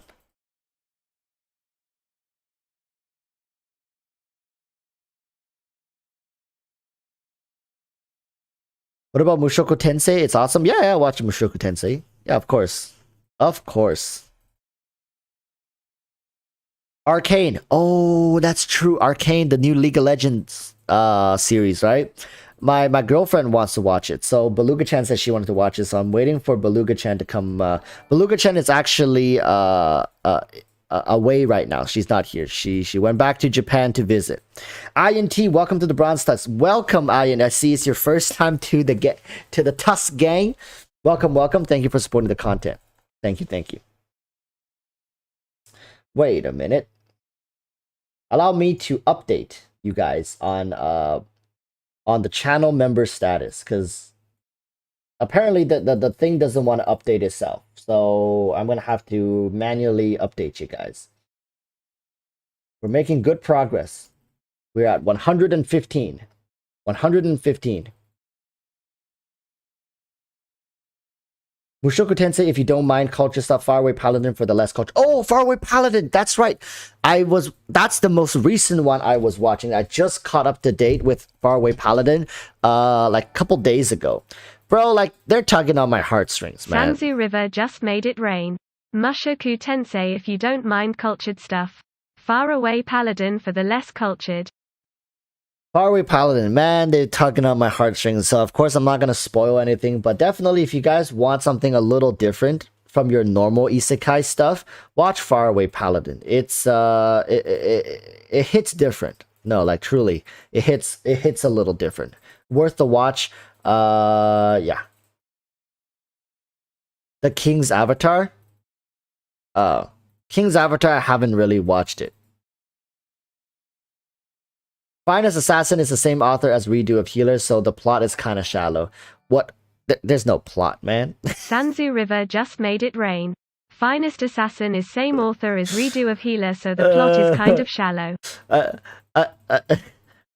I'm not watching for the plot, mate. not for those animes. I'm watching for that harem. That harem.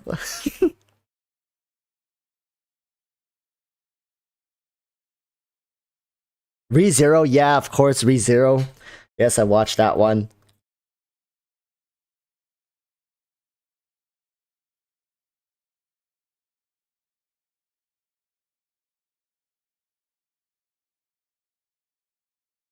Gintama, I've only caught glimpses of Gintama. Tokyo Ghoul, yeah, I watched Tokyo Ghoul, but Gintama, I remember this episode. Okay, chat, listen. There was this episode of Gintama where because Gintama is an anime where they meme on other animes. So I literally was rolling on the floor once when I caught an episode of Gintama where they were like ripping off on Dragon Ball, and instead of Dragon Ball, because of course that is most likely copyrighted, they were talking about like Zuru Zuru Ball, which is like it's like slippery balls or something like that, like slime balls. And then they had all the freaking characters from Dragon Ball making like their scuffed versions appearing in the anime, and it was so freaking hilarious because they had Frieza, I think they had Cell or something like that, and it was, bro, I was rolling on that anime. And the way they freaking talk, it was like zero zero pod. I can't even. It was freaking hilarious. Uh, yeah, I watched I watched Soul Eater. Yeah, I watched Soul Eater.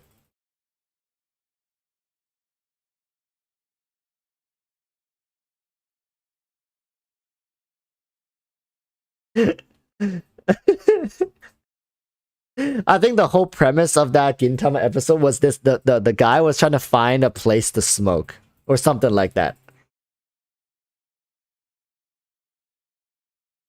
Aiden is saying I'm hella biased, but Arcane might be the best animated show of the year. I wouldn't doubt it. I wouldn't doubt it. I'm definitely gonna watch Arcane when Beluga Chan comes back for sure.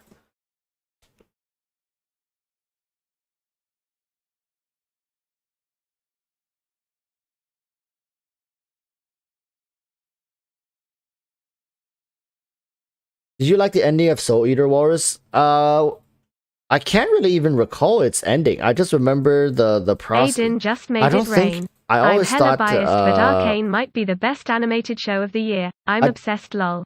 I don't think Soul Eater in my mind had like a proper ending. It just felt like it just stopped, like it finished.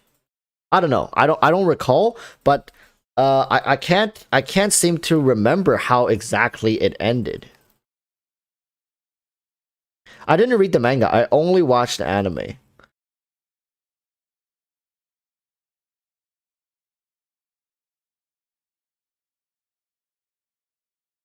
I also, yeah, I watched Promise to Neverland. I haven't watched season 2 though, and I haven't heard a lot of good things about Promise to Neverland season 2. But I might give it a shot just because season 1 was good.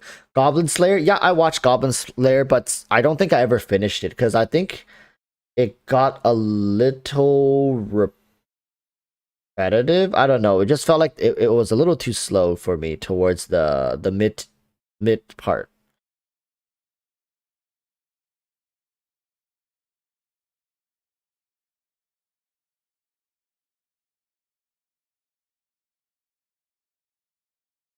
Full Metal Alchemist, yep, watch Full Metal Alchemist. Promise Neverland season is just no. Yeah, I don't think I've heard a single person liking Promise to Neverland season 2.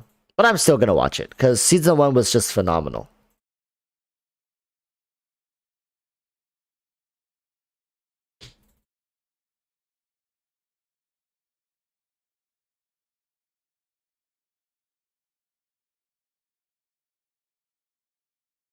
What about Inuyasha? Of course. Hunter x Hunter, of course. Detective Conan, yep, yep. Check, and check. Watched all of them. I actually recently just watched the Detective Conan new movie. It's all right. It's all right. Watch Code Geass. Yeah, yeah, I watched Code Geass. Code Geass was pretty good. That ending though. That ending though.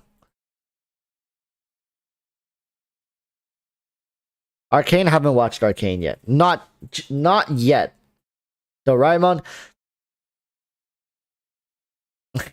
Yes, I have watched Doraemon. Have you tried the new Shaman King? No, but I did grow up knowing about it. Oh, Shaman King. It's definitely one of the. I remember seeing it on TV. Scarlet Bullet the movie. Yep, Scarlet Bullet the movie.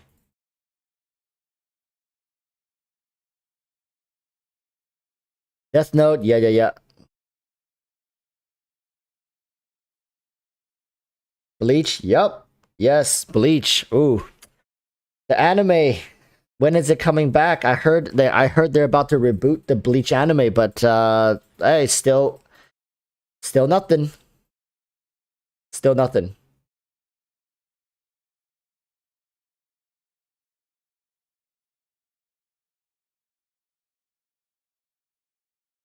Oh, we kind of just left off on the summons. I just jumped back into Genshin and here are the summons. So we can do the rest of the three acquaint fate. Let's do it. High School of the Dead. Yup. Maggie. Yup. No Game No Life. Yup. Check. Watched all three of those. Can we get a 5-star, please?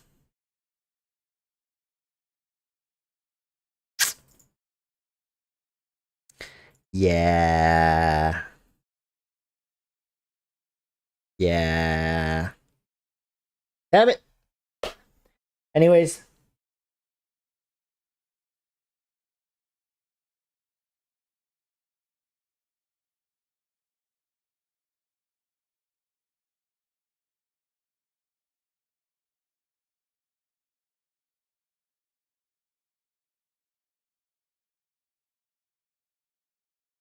oh, prison school? Yeah. Prison school. Bro, that film, I mean not that film, that anime had some hella sus moments in it. Hella sus. Do you guys remember the was it the bathroom, the shower scene? Oh my god. Like was it he dropped the soap or something like bro, that anime is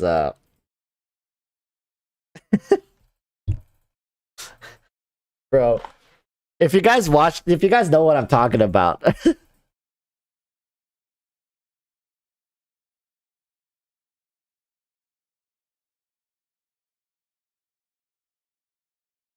Aaron as well. Do you enjoy Inazuma on morning, evening, of night? I like Inazuma in the evening time. I do enjoy it in the evening time a little more.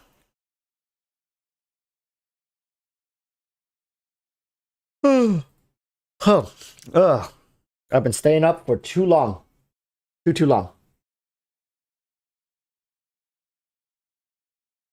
The past few days has been quite hectic when it comes to real life. Ooh, quite hectic indeed.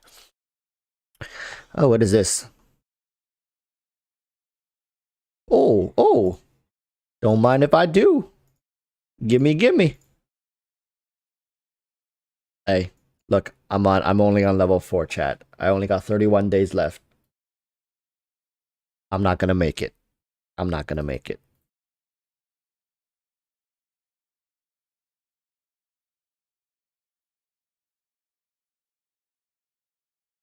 Man, Hu Tao is so adorable. Zhongli is so handsome. Look at Albedo's hair. Look at that drip. How can anyone ever compete with this? Like, Albedo's outfit is extremely classy. It's very cool.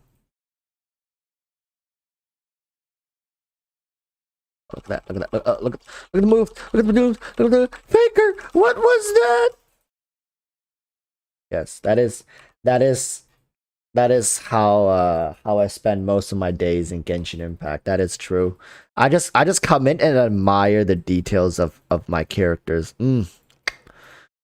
Oh, that is classy. Look at that. Look at the ponytail, the earring. The eyeliner. Does that count as eyeliner? That is eyeliner, right?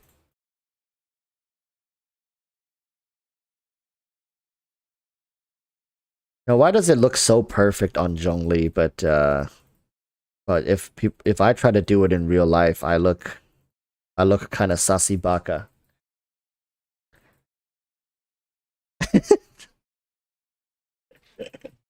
I think it is eyeshadow.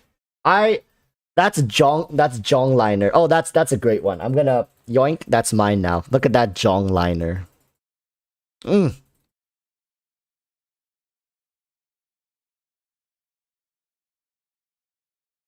Kiss the jawline. Bro, if I looked like this in real life, I people like my parents would call me malnourished.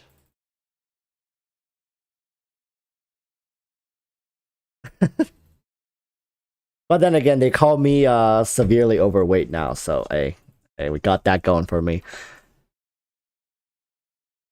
But yeah, anyways, we could wrap up the stream with a video. What can we talk about nowadays? I do want to talk about Shenhe. I want to talk about Yunjin, but they're it's some of the information I have I'm pretty sure are yeah, no, I'm not pretty sure, I am sure that they're leaks, so there's almost like no way for me to talk about it because they're leaks, or like I don't even know.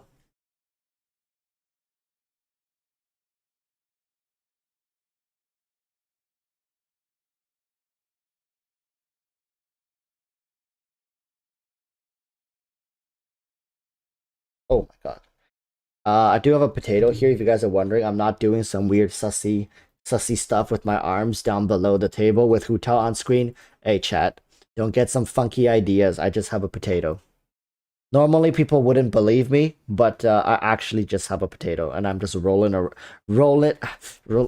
around in my hand here while having Hu Tao on screen. Potato, just a potato. All right, chat. Just rolling a potato. Hey, chill. Chill. Whew. Why do I have a potato? You know, some questions are better not answered.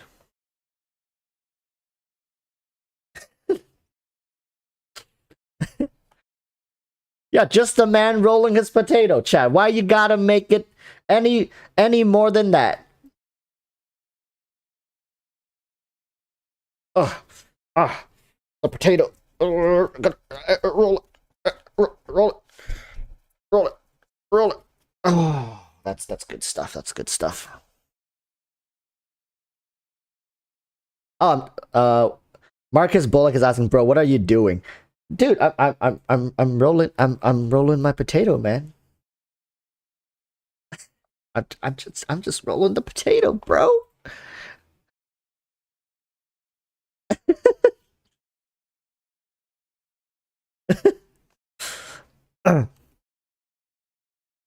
But yeah, what can we talk about today? I don't have a video plan. I'm gonna be honest with you guys. I don't have a video planned. Oh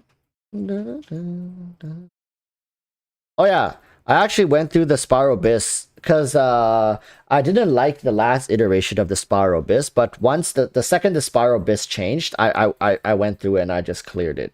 To be honest, was it difficult? Not. It wasn't too bad. It was okay. I'm probably gonna skip the next I'm probably gonna skip the next Abyss because it's just gonna be the same thing, and they're gonna probably you know, they're gonna, what you call it, uh they're not gonna change the mobs is what I'm trying to say, so probably not going to challenge it, but yeah.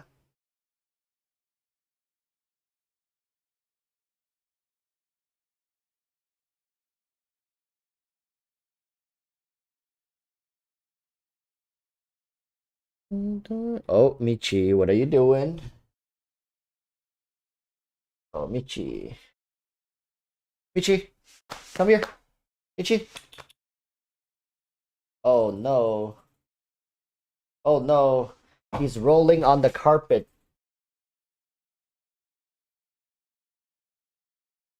Irina says, Walrus, about the video that I shared. Oh my goodness, I touched his butthole by accident. This happens when I'm looking at chat and giving him scratches at the same time. He has an itch, it's true. It's true.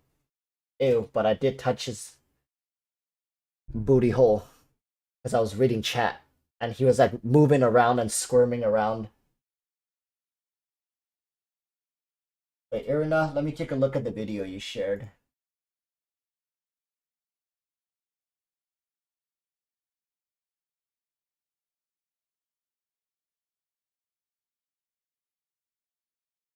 Oh, let's see.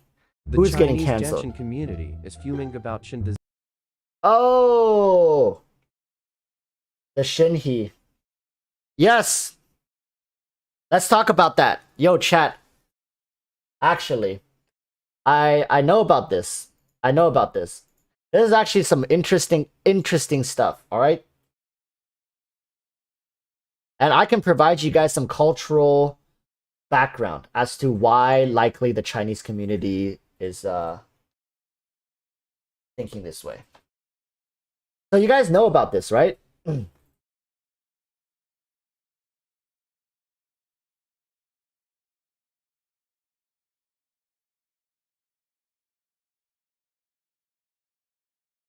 I'm pretty sure you guys know about this, but we're gonna talk about it. So let's record the video then.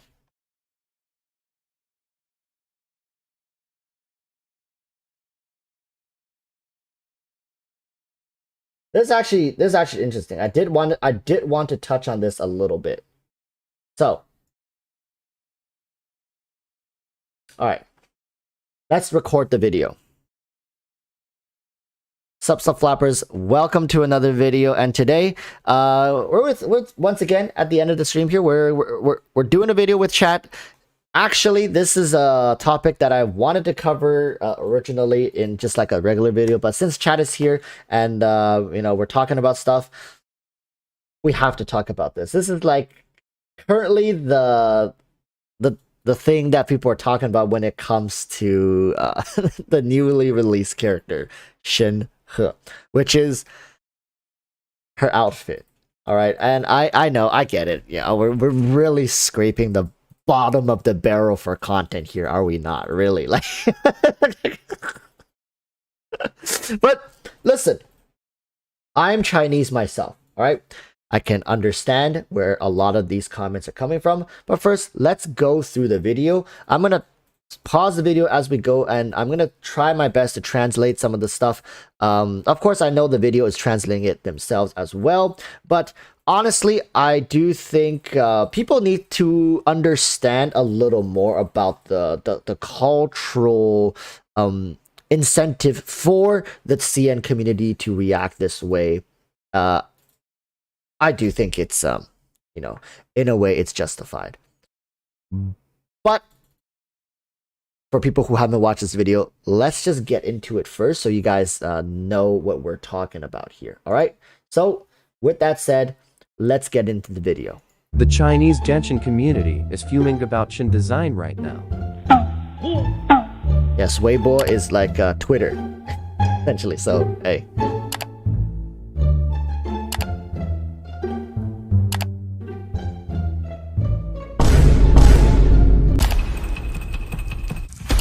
No, all right. You know what? Listen. When something has that many comments, it's never a good thing. First and foremost, all right? It doesn't matter if you're on EN, if you're on CN, if you're on like Spanish, French, whatever. If you ever see that many comments on a single post, especially on a platform like Twitter, or like what you call it, a Weibo, which is Chinese Twitter, so that should already give you guys an idea of you know, the kind of topics they likely partake in a lot of the times. Not to downplay the severity of the issue, I'm just saying, all right, if you guys know what Twitter is like, you know roughly what Weibo is like. All right, so let's continue.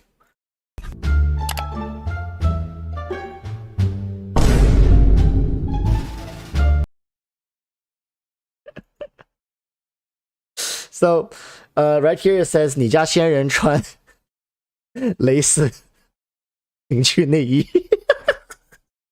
So basically what this is saying, like, wait, does your goddesses wear like sexual lacy, lingerie? Because they're pointing out the absurdity in these deities, right? Because they are supposed to be deities. So imagine, like modern deities. I don't want to offend anybody, but just imagine that the deity that you believe in is portrayed in this sexualized manner, wearing these, sexualized outfits. I don't know. They're pointing to the absurdity of it. And I get it, right? It doesn't make any freaking sense.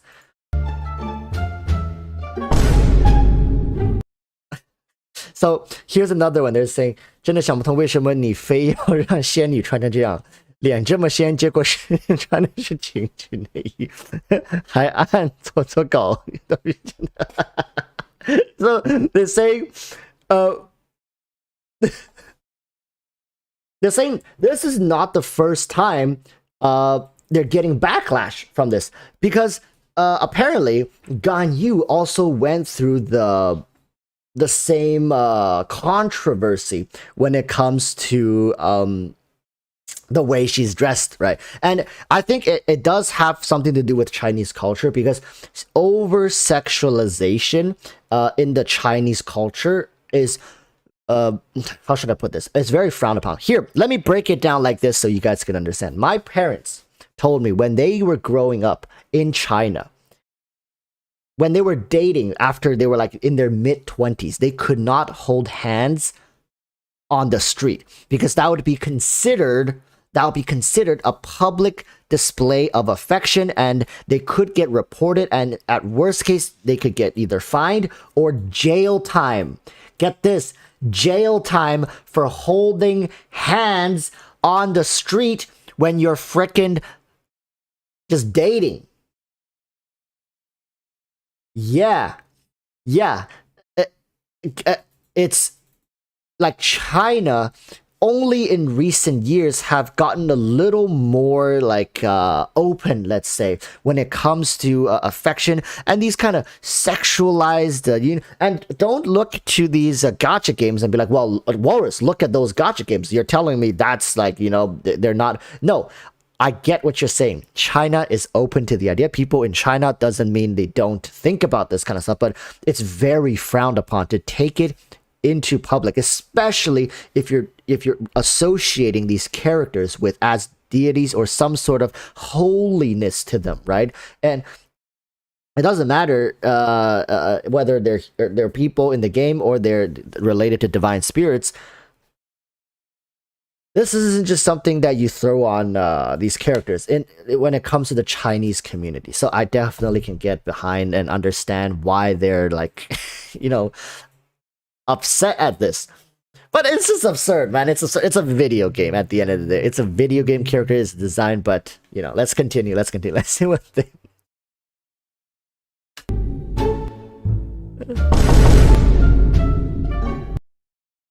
Let's take a look. 下半身我真的就 So that one is yeah, it's basically talking about her lower body, where like the parts of her body was like showing, right? And of course this one says 又是紧身连体黑丝，差不多得了米少你这么好的美术功底会 So basically they're saying is like it's this overall theme of body tight black lace outfits. Basically it's like over and over again, right? There's no variation, and it's just overly sexual, and they're saying it's such a waste of their art. I mean, personally, all right, I can't speak for everyone, but personally, let's go back to her. So this is the character they're talking about, right? Personally, if you look too deep into it, yeah, like the longer you stare at it, the more problematic it gets. But if you just boom throw this character on screen, like overall as you look at it, it's okay. But yeah, do I wish that, you know what, why, who am I even lying to? Like, I, of course I don't wish, but would I be okay with the character if she was fully covered up and you know, with the gown or whatever? Yeah, I'd have no problem with it. Do I have a problem with this? Not so much. But I can definitely understand why they have these issues, all right? And but I do think this is definitely a smaller portion of the community. People don't let this think about it like this. What is the population of China? When it comes to China, there's always a bigger portion of the community, right? Like I don't recall, but I remember there were top streams in China can pull up to 1 million people.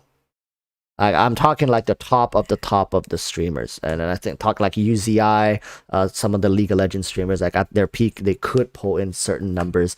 It's just more people there. There's more users. So 44,000 comments in Chinese Twitter, Weibo, is not gonna be that many people. All right, so understand, yeah, if it was a tweet, it was a Twitter tweet, 44K is a lot. But in Chinese numerical standards and population, it's not that bad. All right, don't let this get blown out of proportion. There is a lot more negative comments, mostly about the Chakteater not wearing proper pants. So this comment is saying, like, did the upper body and the lower body get designed by two different people? Like, basically one artist came in like, here, let me draw the upper body, and then the other artist came like, so clothing, I guess, just stops here, right? It's just like, so there it's true if you look at it. Where's it? Like, starting from like here downwards, right? It just looks like a whole different artist came in and and finished the job. That's so freaking true. That is true. So this person is saying, like, please leave Li Yue alone. I'm begging you. It's like, is the body tight black lace outfit an ancestral hand-me-down from Li Yue's gods?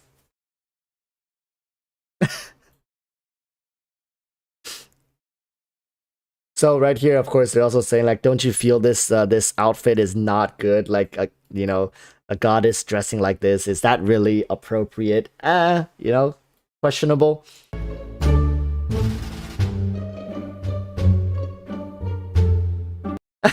And this person makes a great point. All right, this one, it's like, why are all the female characters' clothing getting, you know, more and more? It's like, it's gotten to the point where if somebody's watching me or like next to me, I don't even want to take out this character. It's like, I feel embarrassed to take out this character.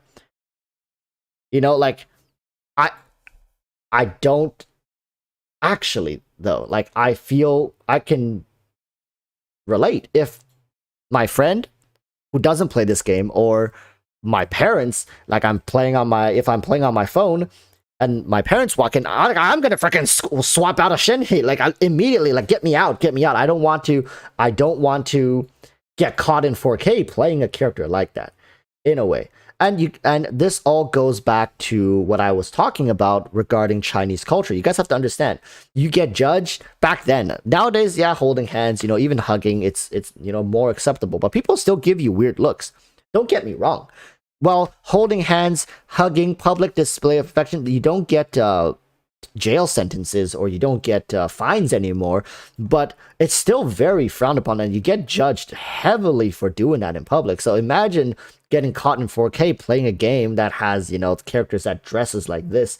It doesn't look good, man. I'm just gonna say that much.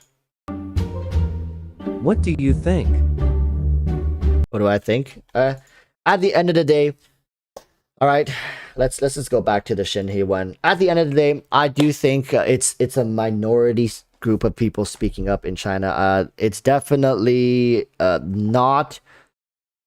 it's borderline appropriate. All right, of course, sexualizing these characters drives up sales, makes people want them even more. The degenerates, of course, you know, like me included. But at, is it gonna change? I don't think so. I don't think 44,000 people making like a Chinese tweet or commenting on a Chinese tweet is going to make MiHoYo change anything. I mean, I could be wrong. MiHoYo could really be just overly caterizing towards the Chinese community and their wants and needs. But do I think it's going to happen? No. Do I want it to happen? No. I think as MiHoYo goes forward, they should just have the creative freedom to deliver whatever they want. If this is too sexualized for Chinese standards, all right, listen, chat. If we're gonna be in for quite the censorship going forward. If this is too much, hey, all right, we're pretty much done. It's just gonna go downhill from there. And as Swipe says, degenerates fund MiHoYo. That's right, MiHoYo takes the lunch money of degenerates. They take the red pocket money. They take their monthly allowance, all the good stuff. All right, and you know the degenerates are handing it with a good 90 degrees bow. Like, here, Master MiHoYo, here is your monthly bill for the degenerate art and characters that you provide us. With that said, thank you guys for watching. Hope this provided some sort of insight for all of you guys and let you guys understand a little more as to how Chinese culture works and why maybe some of these people are saying these kind of things. You have to understand, they're raised by the people, the previous generation, and you know. You guys should know how parents can affect their children when it comes to forming ideologies. All right. So until next time, people, urge you all to stay safe and peace. Say bye, chat. Bye. All right. That's the video. I mean, honestly, chat, I'm not lying when I say back then, you know, holding hands in public display of affection gets you arrested, and there were also period in China, and I think it still exists. I don't know, but I don't know what it's called. It's like what's it called? Is it anti-eroticism forces? Basically, they're like police forces who goes door to door, not door to door, but like they catch people who are watching pornography or stuff like that. Like it's some really intense stuff, people. Like, they can capture you, throw you in jail for watching pornography. Yeah. Hey, you guys think I'm joking? There are people out there imagine getting thrown in jail and the person next to you asks like, "Hey, what you got in here for?" It's like, "Oh, you know, I killed a man." And then the person next to him is like, hey, what about you, man? What did you get in here? It was like, oh, I got caught watching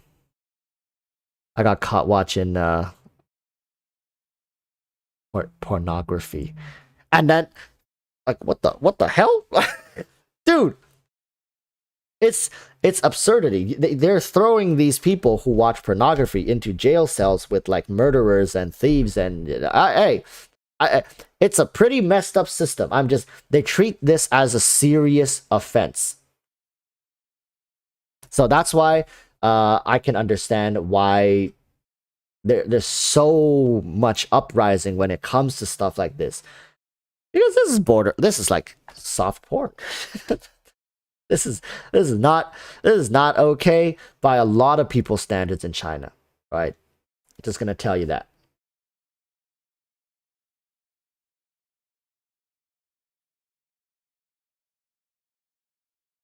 So, with that said, we're going to be ending stream today. Thank you guys for tuning in. On Saturday, we'll be starting stream a little earlier, 5 p.m. Pacific Standard Time.